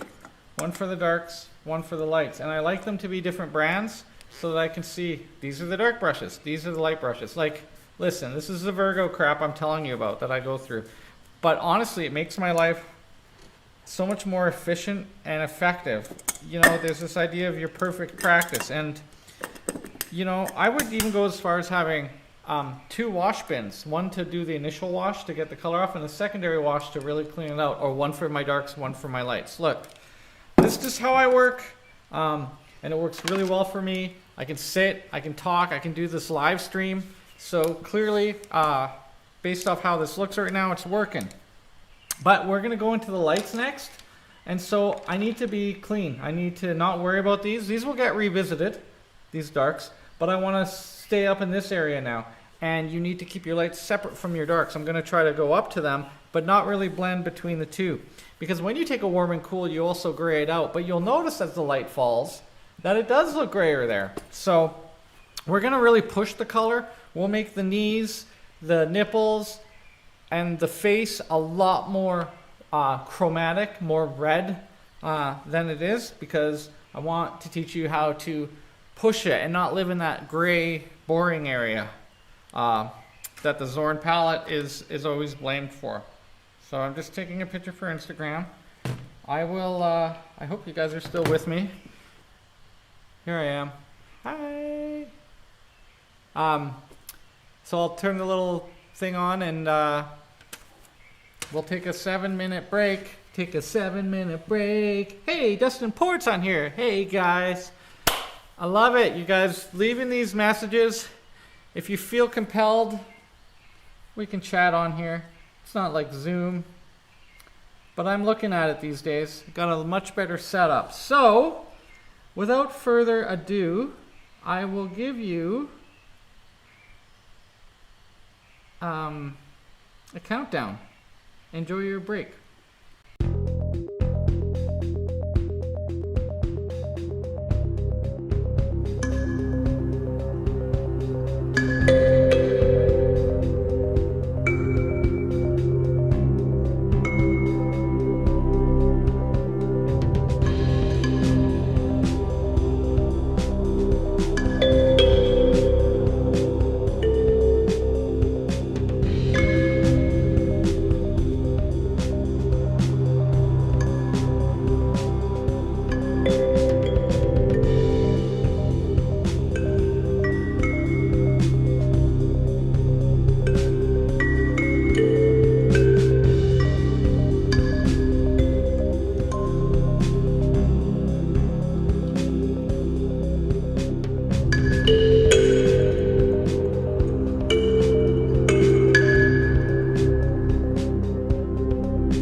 Dooby-doo. We're back. All right, so got myself a little bit of iced tea mixed with some bubbly water.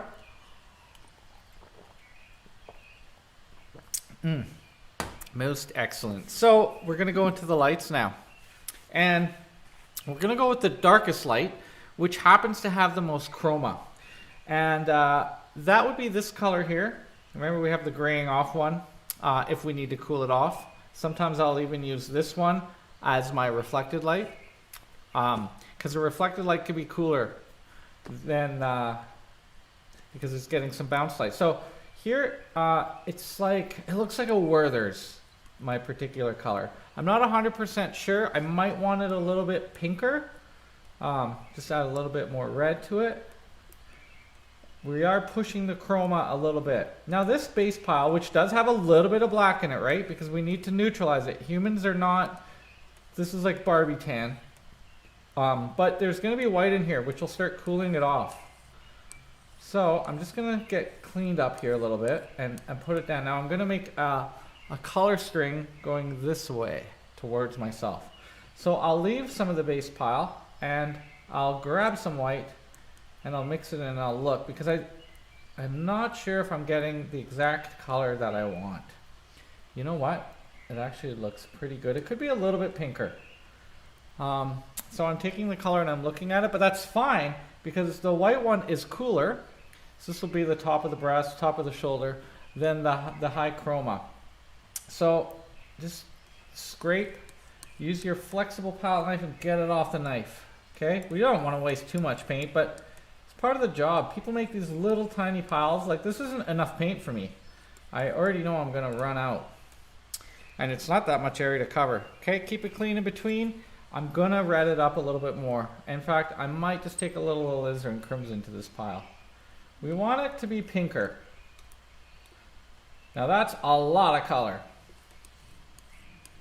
A lot of color. So I'll have to neutralize it. Grab some of the brown, knock it back a little bit. But it's not horrible. It's kind of like, I don't know what I can show that's this color. Your knuckles and stuff in shadow. And then I'll steal a little bit from here and kind of just mix in between them and look. This is going to go great on the top of the hand and by the lower knee. And it's all brighter than my darks in value.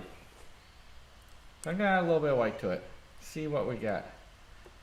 This is, I call that color seeing the integrity of the color, and now it's a lot more pink. So that is more what I want than that for some areas. Okay, so there's my piles, and they will get slightly lighter as I go.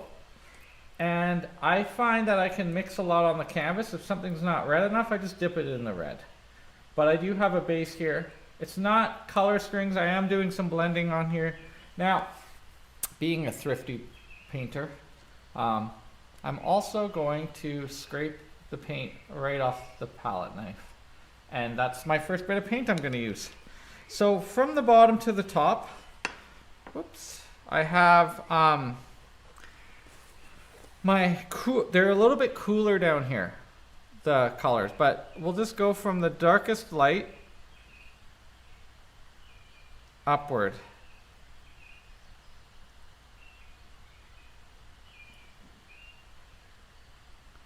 It's a really nice rich color.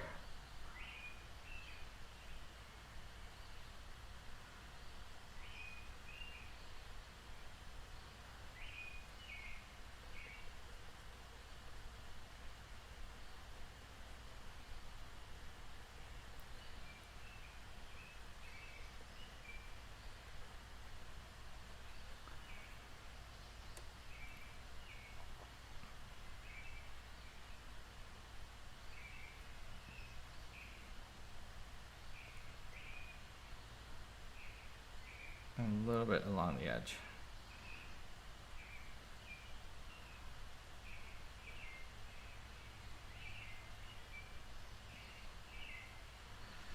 Top plane of the hand, kind of like a rectangle.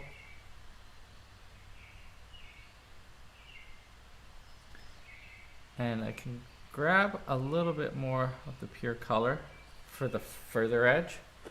And we can do the fingers. Just dragging that. It's just in the tip of the brush.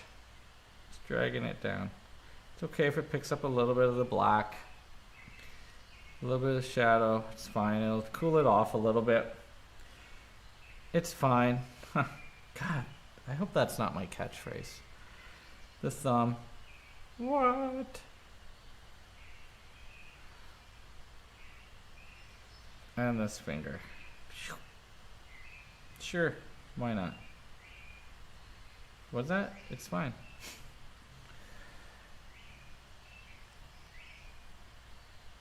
It's cooler over here. So I am going to take a little bit more black and cool this color off a little bit. The colors have to change, guys. They can't all be one flat color. There is a way to paint that way, but not for this painting, unfortunately.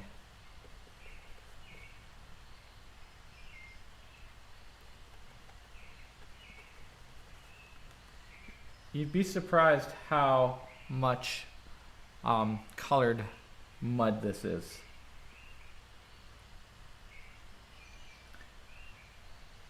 Like, we think in our mind, oh, it's pink, and then you look at yourself and you think the pink that you're looking at, but actually in the painting and under the certain lighting conditions, it might not be that pink. So the shoulder is more pink, but it gets yellow as it circles around. In fact, a lot of up here is more yellow except the face. The face, we can use this color, because it's quite a lot redder.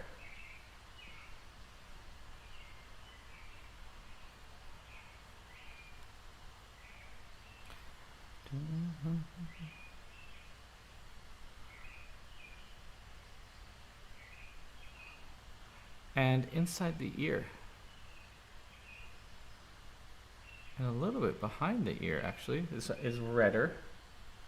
And this might not look very red to you right now, but when I stick the other flesh color beside it, which is more yellow, you'll really see it pop. So I'm going to do the stretch of the neck.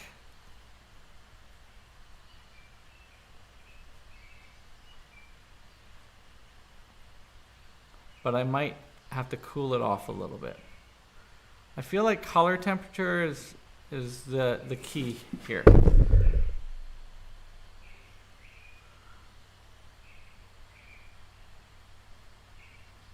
Like, getting your hot and cold is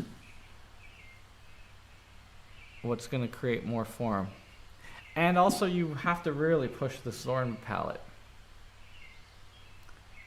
So just where the shadow meets the core and cast, I put a little bit of color for the transition.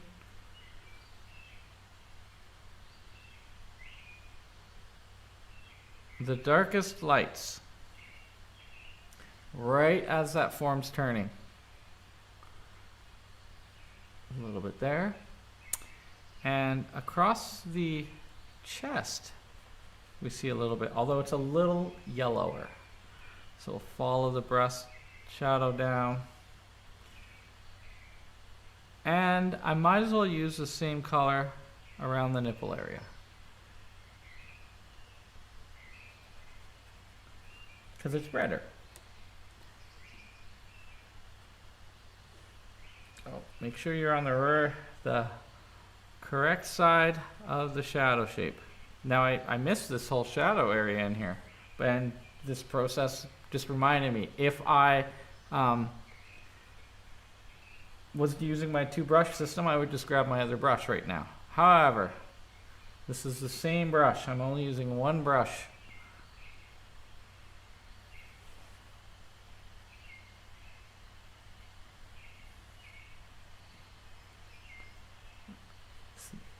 Shadow under the neck. Stripe here. Okay, I think that's almost it. It's a little bit richer, yellower than red here. So I'm just going to put a little bit of yellow ochre into the red pile.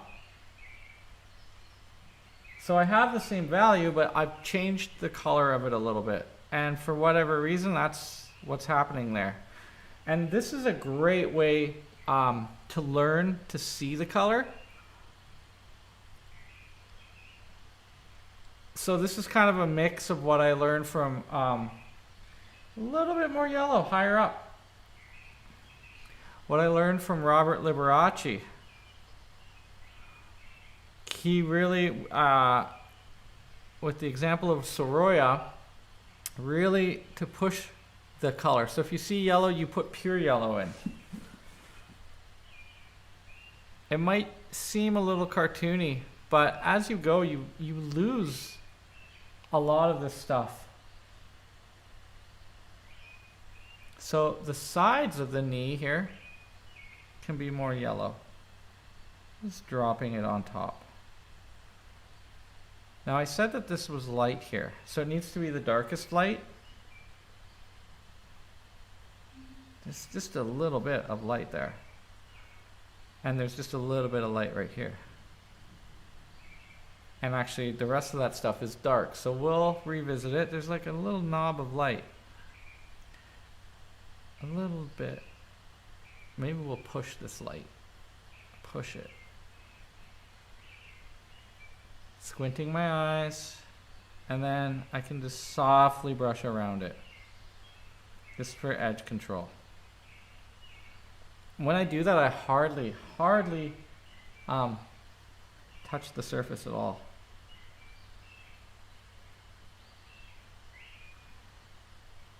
I think it was Martino who told me that the bristles shouldn't touch the canvas, only the paint. So the foot area, because it's so far, is cooler. You can see the tiling here. Maybe I'll tile a little bit more in here.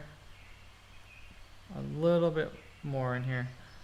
The stomach area is high. There's a lot of chroma here, pink and yellow, and it zips across.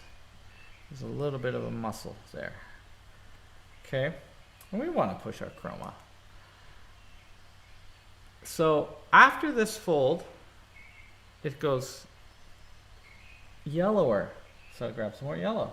So you see, you can, as I'm making my steps up,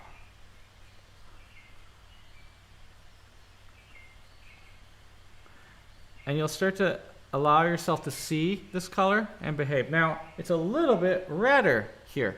So I literally grabbed red, just pure red, because I already have some color down and I just put it right on top.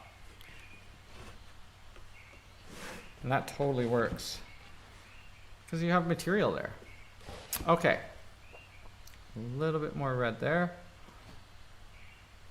And follow the edge. So as the dark light turns, or the light turns into the dark, all right, it is tougher to talk while painting. I'm wiping out my brush because I do need to go quickly back into the dark. And I'm actually going to take that greener one I didn't use, just to give me some more variation of color. Just a little bit more variety.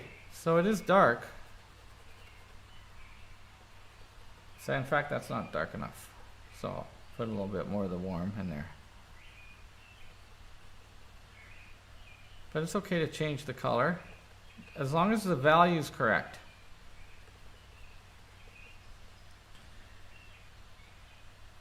The value is the king here.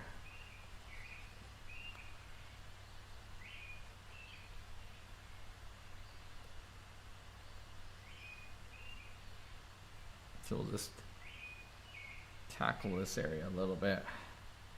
I might not worry about the complexity of the knee too bad.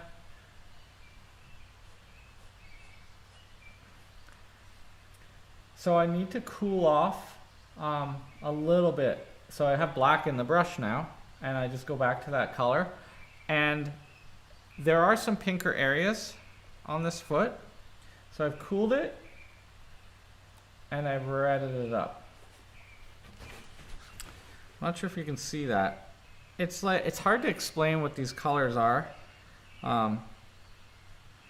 If you just look at them and give them a name, they're just, everything's like beigey.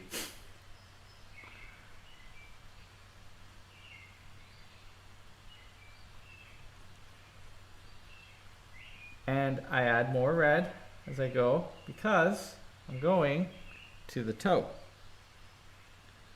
And the extremities tend to be a lot more colorful. And this bone. Okay.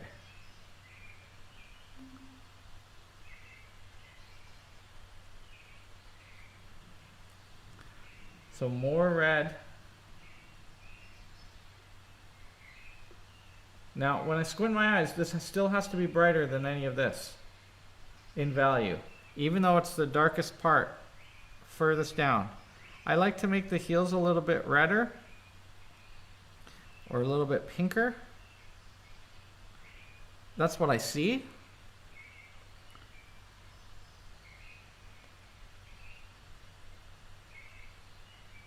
Okay. And the toe. This toe's tricky because it is in the light. I don't know if you guys can see that. Okay. We're getting there. I'll just use that same color up here because I have it. Remember, its value is more important. And under this knee, although I might grab some from this black from outside. Just a little bit more.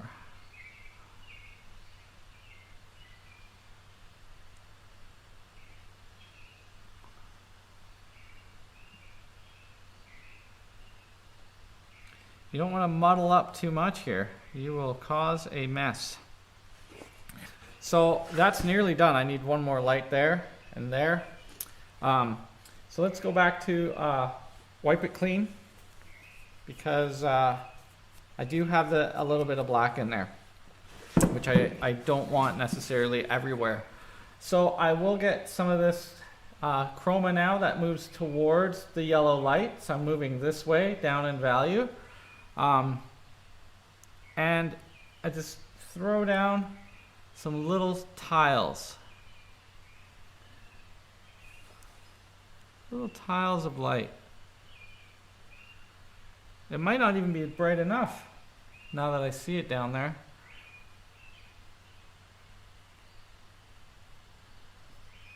Across the shoulder. So I'm looking for this side of the breast now.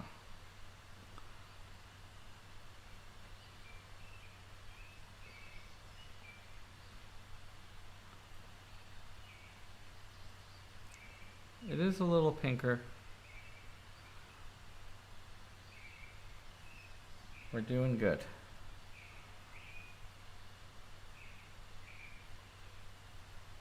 Lots of nice color. Helping things stand out. Go around the helix of the ear. I'm just using the tip of the brush. The top of the helix is more yellow. The bottom, we go back to this pink a little bit. Make it more pink. And beside the neck.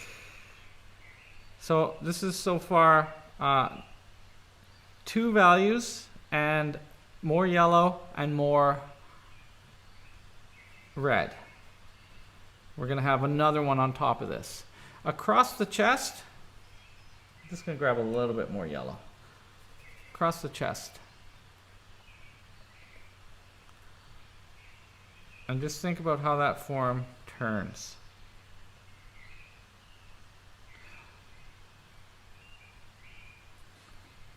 So the top of the belly, right before the fold, is brighter because it's more perpendicular to the light. This forearm as well is catching quite a bit. Not right to the edge either. You have to be kind of in the middle of the form here. Needs to be a little bit redder. But you see I'm doing it on the fly. There's two planes here, the top bit of the knuckle and then the turn. The turn is redder. And just under the finger, then go in, grab that light, and just tap it in between each place.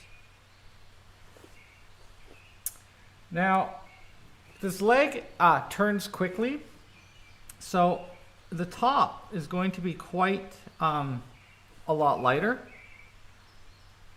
So we'll just pull this more yellow color along the edge as it turns into shadow. And then we'll go quite a lot lighter after that. Like a lot, because it's the top plane. Same goes for this breast area. Am I gonna get, well, it doesn't matter, I'm not monetized anyways, who am I kidding? It's these words we say, okay? This part, right before the fold, is light.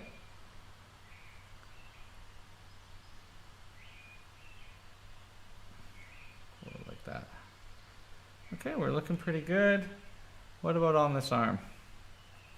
It's cooler, so I can just grab a little bit of the brown to take the chrominance down. It's too bright. So I just need to dirty up the color a little bit. It's essentially all I'm doing. And it does need to be a little bit redder. So I'm blending on the canvas now.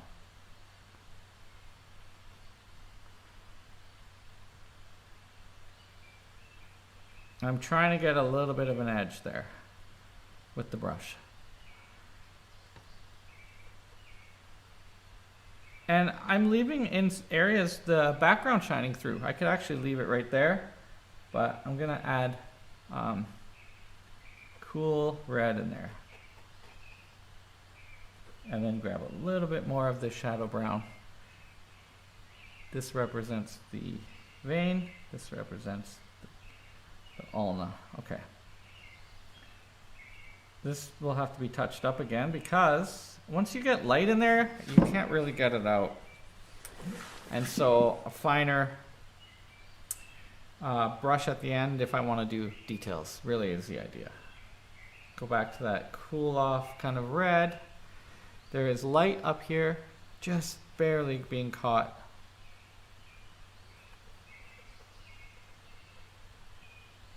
Okay. How are we doing? I'm gonna have to bring the shadows up into this. And the neck, a little bit more yellow. Okay, so now this one, I move it along and I grab some more white, like a lot. Woo! Now we're talking. As you can see, that's about the color of my skin under the light. This is not the highlight, it's a bright light. And we'll allow that to turn the form and leave it painterly and thick. Things are coming closer. So it's okay to have some mass to this paint. Just put it right on top. Let people know this is a painting, right?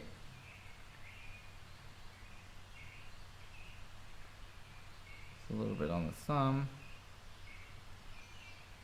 Now this leg for sure is bright.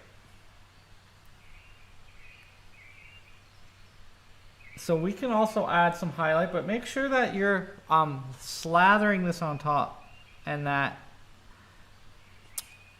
it's really sitting on there, because we can put a final highlight on top of that too. What time are we at? We're doing all right. I might get this painting done in this sitting to the level that I can do in this timing. Okay, what about this leg? This leg is a big bright area. And there are areas here where it's a hard edge, like right there. And then right after this fold comes up and starts to soften. Okay. I also want to put a little bit of this light, once again, the tip of that belly. It gets thinner and thinner every time I do one of these. This one, a little bit of that. Not much though. I still have to put some shadow work in here.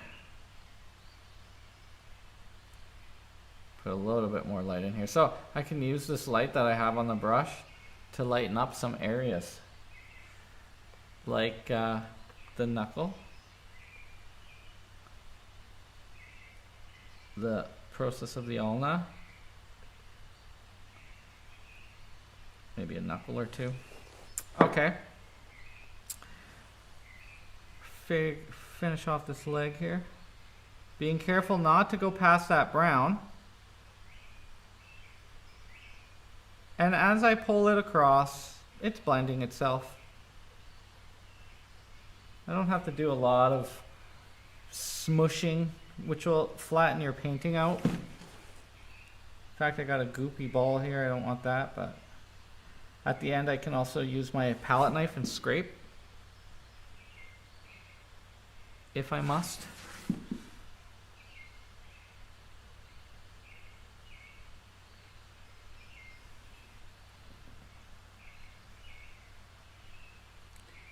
I'm going to lighten up this part of the forearm.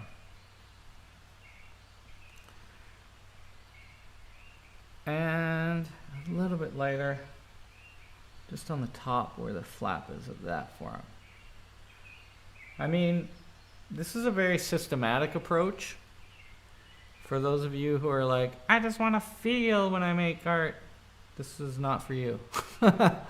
But in terms of being able to do a painting in like an hour or so, it works. So I just squint my eyes. Now I'm squinting for a different reason. I'm trying to see the light shape. So the further down I squint, the more I see how these fit together. Now, this is going to get lighter on top as well. It's going to get even lighter because we're so high up and close to the light. So I'll put more light on top of that. Unbelievable, isn't it? But it will work.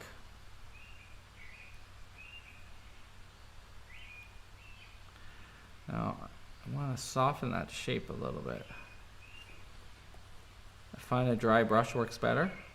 So I just wiped it clean. Not clean enough.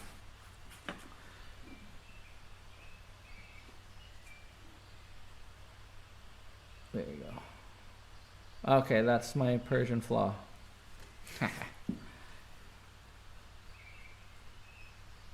I'm just going to lose this edge altogether. And that's how we fix it. Okay. Neck, little bit cooler. Shadows in here. And you can see that the background coming through helps inform these decisions. It's just not that light, or not that cool.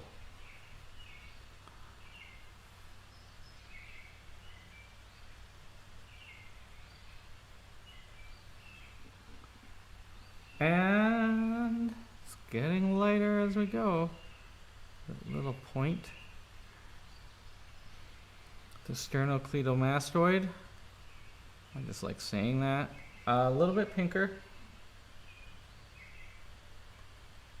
as we move up. Now I lost some definition in the neck here. It's looking globby.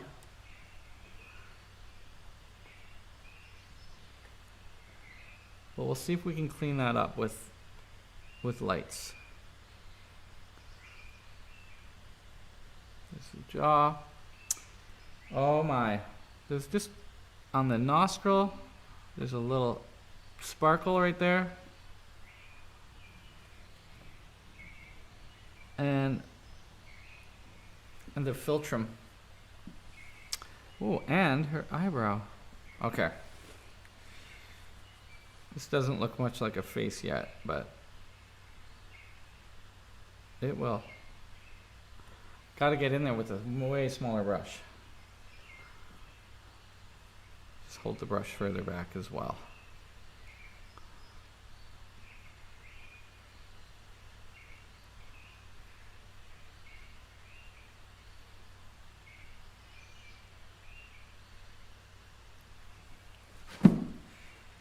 So, this brush has some of the lights in it. And I haven't gone across to the dark side yet. But I might just soften a little bit of the edge work. So it's kind of like a little bit of the two coming together, because I have a bunch of areas here that I didn't put shadow in. In fact, it's the background color. So I can just kind of scrub over it a little bit. Just get rid of the yellowness of the layer that's underneath it.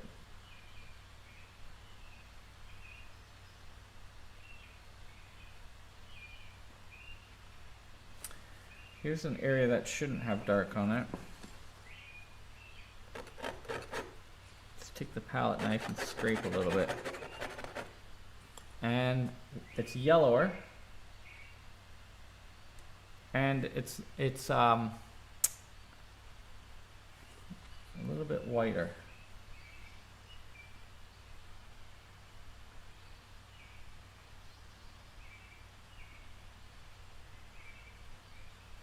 So that's getting a little murky. Gotta be careful when you start to do things like this. It starts to get muddy quick. We don't want mud. Mud happens because you're mixing your lights and the darks, your warms and your cools together.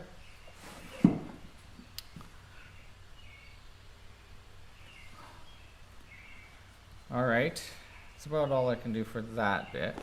So we do have to consider a little bit more lights.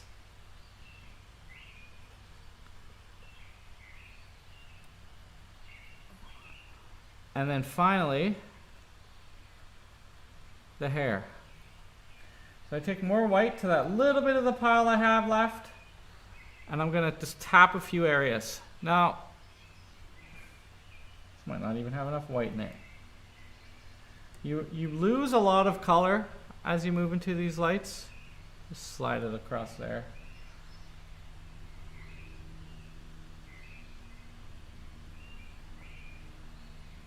Even on this knee. Oh, more white. Dare I? Yes, I dare. Now, you can't put it right to the edge. You have to go slightly over, so that you get that illusion that it's not like a flat cake or something, or a pie plate. It's a turning form. So it's slightly over. Okay. Highlight on this knee. And highlight right there. Hey, more white. Could probably almost go full white here, but I don't like full white anywhere. Should always have a little bit of color. The shoulder. And then across the trap. That's about all. We can hit a little bit on this neck. The neck catches the light. It's interesting. And then the veins going up. Okay, so there's a little bit on the ear too that I could highlight. The face gets very lit, right, as that jaw's turning away. But we can't in this time do the detail stuff in the face. Maybe just still one brush.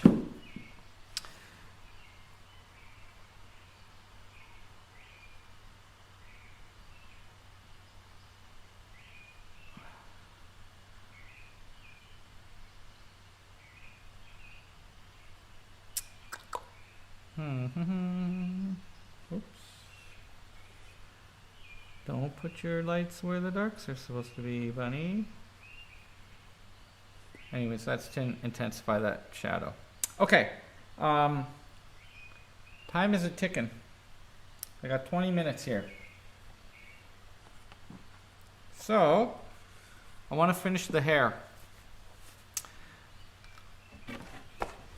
I don't know, you guys can see, it looks nice, right? Sorry about the shine. We're almost there, 28 minutes, we'll get some of this hair in. Now, that hair, by the way, has this redness to the shadow. So I'm going to take the red and add my brown to it. So this is going to be the shadow, but I need it to be red, right? Color needs to come through on this. Okay, look at that. So that's not a flesh tone at all. Like, look how warm that is. But that will be what acts as the shadow, okay? So I'm going to look for all, like, if I can have like a long streak along the edges. We're going to put almost that pure red on top, I think. So I'm following the form of the light. What about, well, make the hair a little bit brighter. This is brush strokes now. This is like painterly. And I turn the brush when I'm doing it. Let's pull one right on top of her shoulder. Give it some depth. Right? And it can hide that little edge I wasn't liking. This is where you use your artistic license. Beside the nose.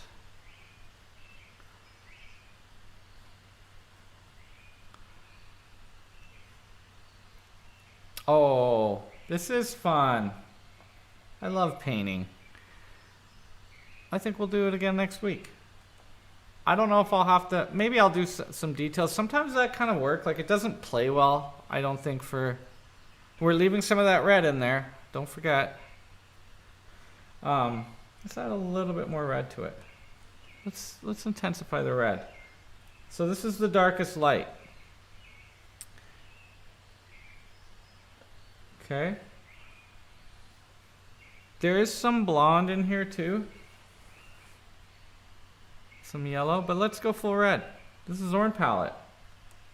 Let's push it. Push it a little bit for fun. Strokes.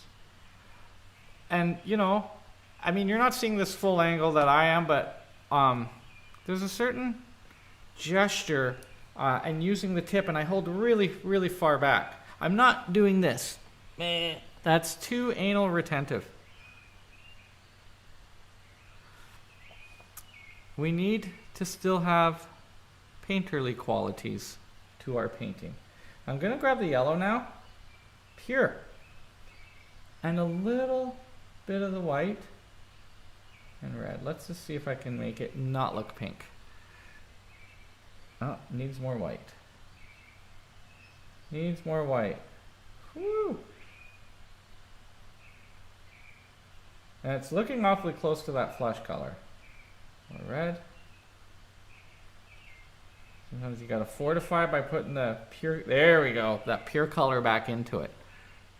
And I'm just gonna drag it. By dragging it, I get these like nice little lines that kind of give the impression of the hair, right? The hair, bing bing. Bada boom, bada bing. Bunny is making paintings. If I was alone, I'd make the most silly songs. No wonder I get weird ads on my Instagram.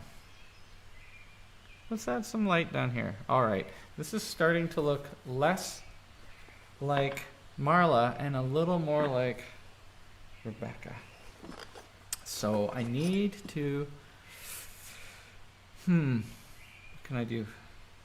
I'm going to use some of this on the knuckles. What I need to do is draw a little bit more in the hands here. I'll use a slightly smaller brush.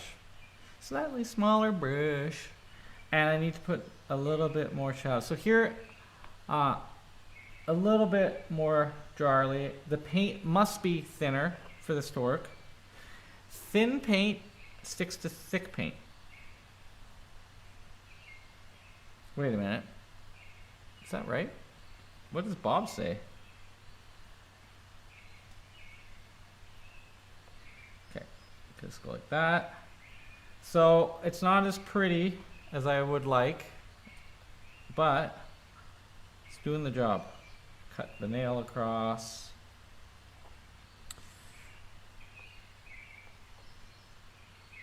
get just putting in a little bit of blacks here and there to make things jump, give it a little bit of sparkle,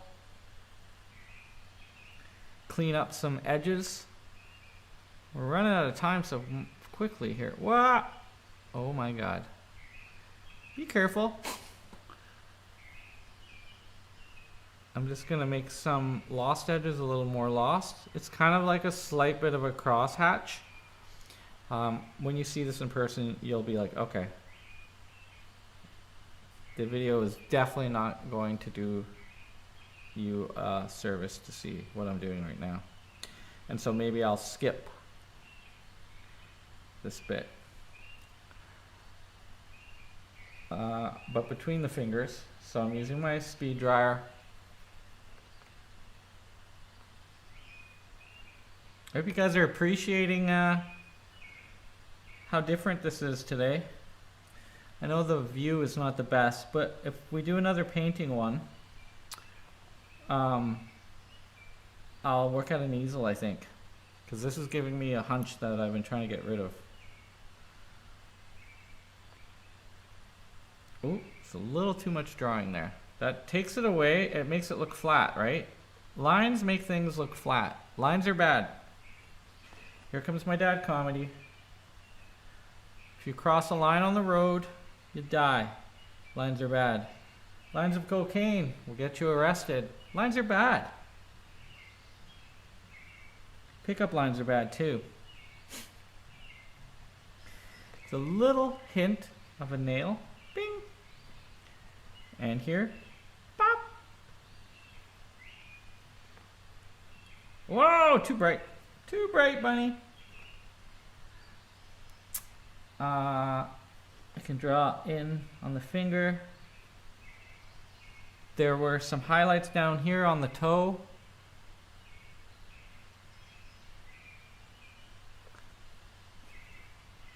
The toenail always catches light.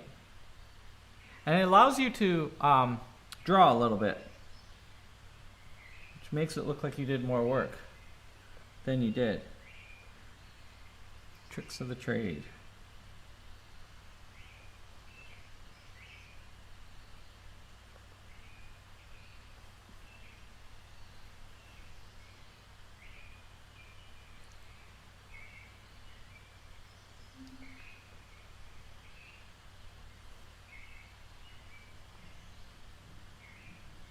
So I could add lights by, you know, doing little cross-hatchy moves. It's already starting to dry because that dryer I put in.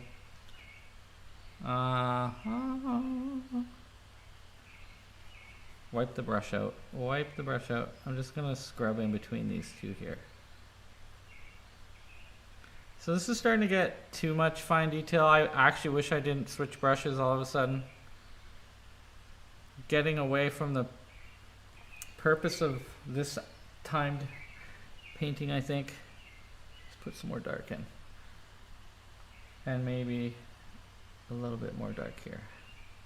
A little bit more dark here. Let's, we'll scrub around with that green color I was talking about. I don't mind this shape around. It's not hurting me any. Grab the yellow, grab the black. That line goes straight across. In fact, it's kind of that color. Same color for the edge of the box. I don't know if that's showing up at all. That might have to be when it's dry thing. Sometimes you gotta do these things in stages, right? With painting. Okay, lighten up that side of the box. Grab a little bit more yellow. I think I will intensify it on this side.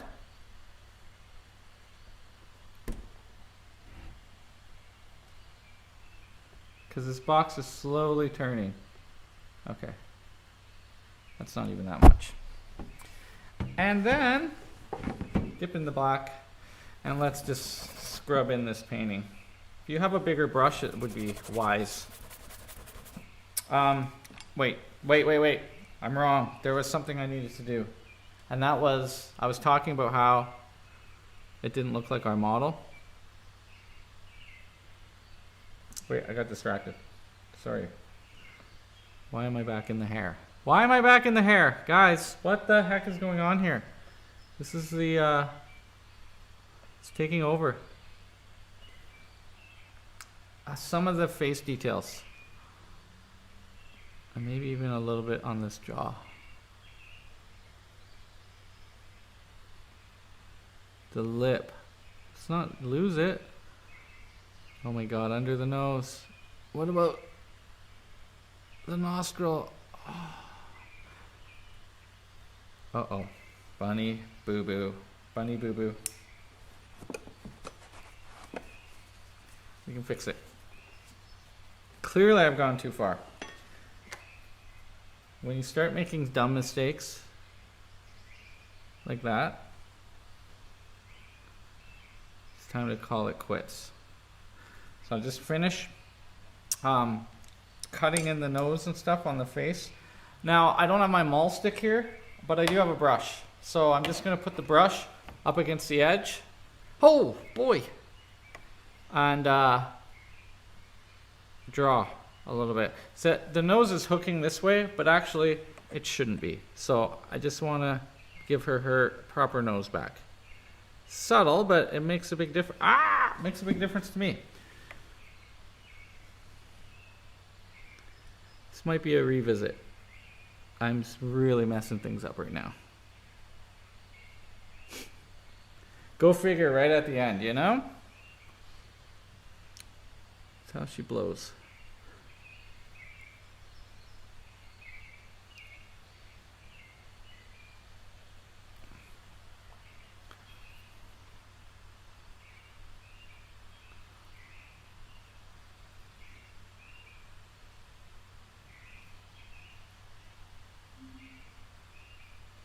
Yeah, I'm trashing it right now.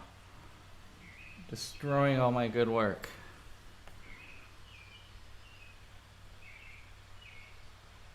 It's just these little things like that, you know? Okay, I gotta leave it because I am totally... You gotta know when to quit. You gotta know when to hold them and you gotta know when to fold them. And I can just muck around forever on this kind of stuff. So, 8:53. Guys, we've got 7 minutes. Let me just throw down in the back. Backdrop. I mean, I kind of like how that looks, but... Yeah, look how black the blotter is. I haven't, sorry, the terp, I haven't cleaned my brushes, right? Because I've been in the lights having a clean brush. Bam, bam, bam. Palette knife. It's much quicker. Get a bunch of material on there. Oh yeah, I was gonna reverse fade it. Okay. Whoopsies. You know, you do one thing, say you're gonna do something else.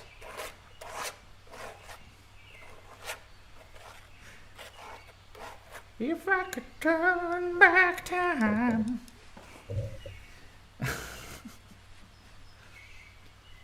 Oh man. I think maybe for the rest of my life, I'll just always have a camera on. And it'll get weirder and weirder. So this is like cake icing now. Oh, it feels so good. And I want to use up all this cheap paint. I want it gone. Yeah, I love using up paint so that I can go buy more. On sale. On sale.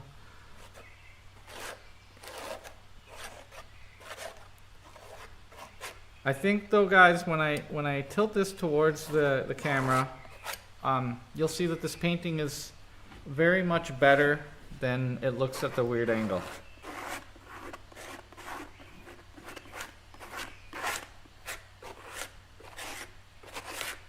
So have some fun at the end. The work is done for the most part. We're not going to sign this or anything.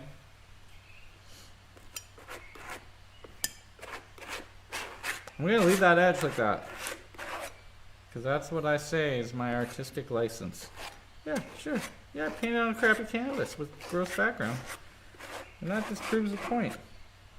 Kind of like how charcoal, you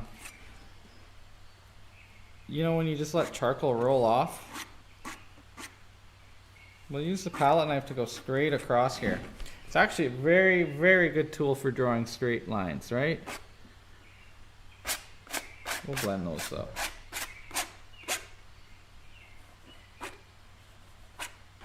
All right, and I'm only gonna do as much black as I have. I'm not squeezing any more paint out. Not for this. I might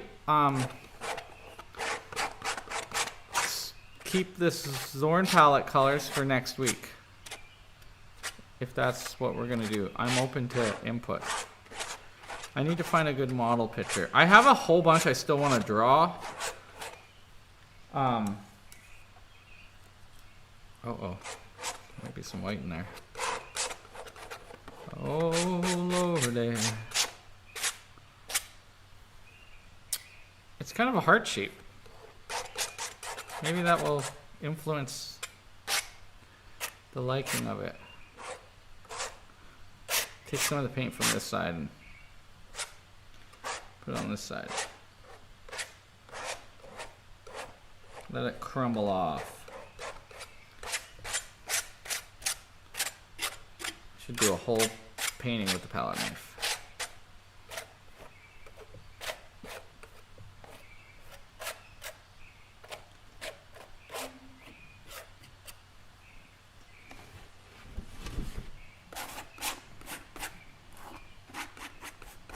We'll do a side-by-side comparison here. I got 3 minutes of your time to steal. Let me tilt up. Let me tilt up. I still got work to do tonight, so I could just keep going, but duty calls. I'm leaving town again for the weekend for Waterton, so I have to have a bunch of stuff prepped and packed before I go. And tomorrow night, I'm finishing making cider and bottling it. If you guys go on my Instagram, you see I do all sorts of crazy things all the time. Best if drunk. Okay, let me just set this up, guys. Thanks for staying with me, hanging out.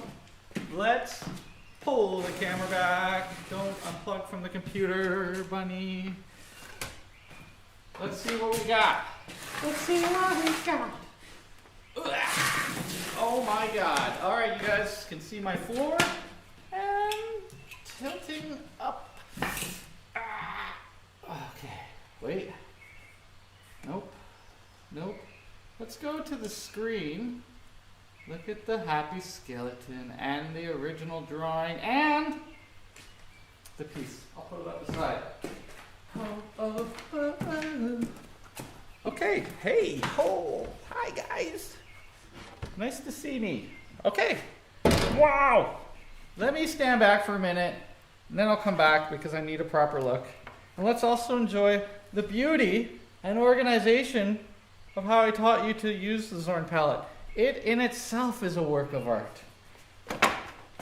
Demystified it, I hope. Wow! Forgot about that. Okay, let me look. Let me look. Not bad for an hour and a half. Could definitely be cooler. Be cooler down here. It's a little too warm. So more black, which I can do as a layer, or cheat and use the alizarin crimson. Her face needs some work. Okay, let's see. Can you tell the difference? Zoop. Anyhow, please join me again, and we'll see what we can do. I'm gonna start being finicky. I'm gonna let this dry, and then maybe I'll do some little hits over top, more painterly effect. If I need to work the form, I like to do like a little bit of a crosshatch that traces the shape in the painting. It's funny because like here I don't have it. This looks very straight. But if you just wiggle the brush, and have like loose hairs on the brush, you get quite a nice fade in between. This is still too hard of a line, but hey, we've run out of time. And with that, I'd like to get to work on this other stuff. So thanks again. Like, share, subscribe, comment. Yes, nailed it. High five. Boop. And I'll see you guys again in the next one. Ciao for now. Bunny fade.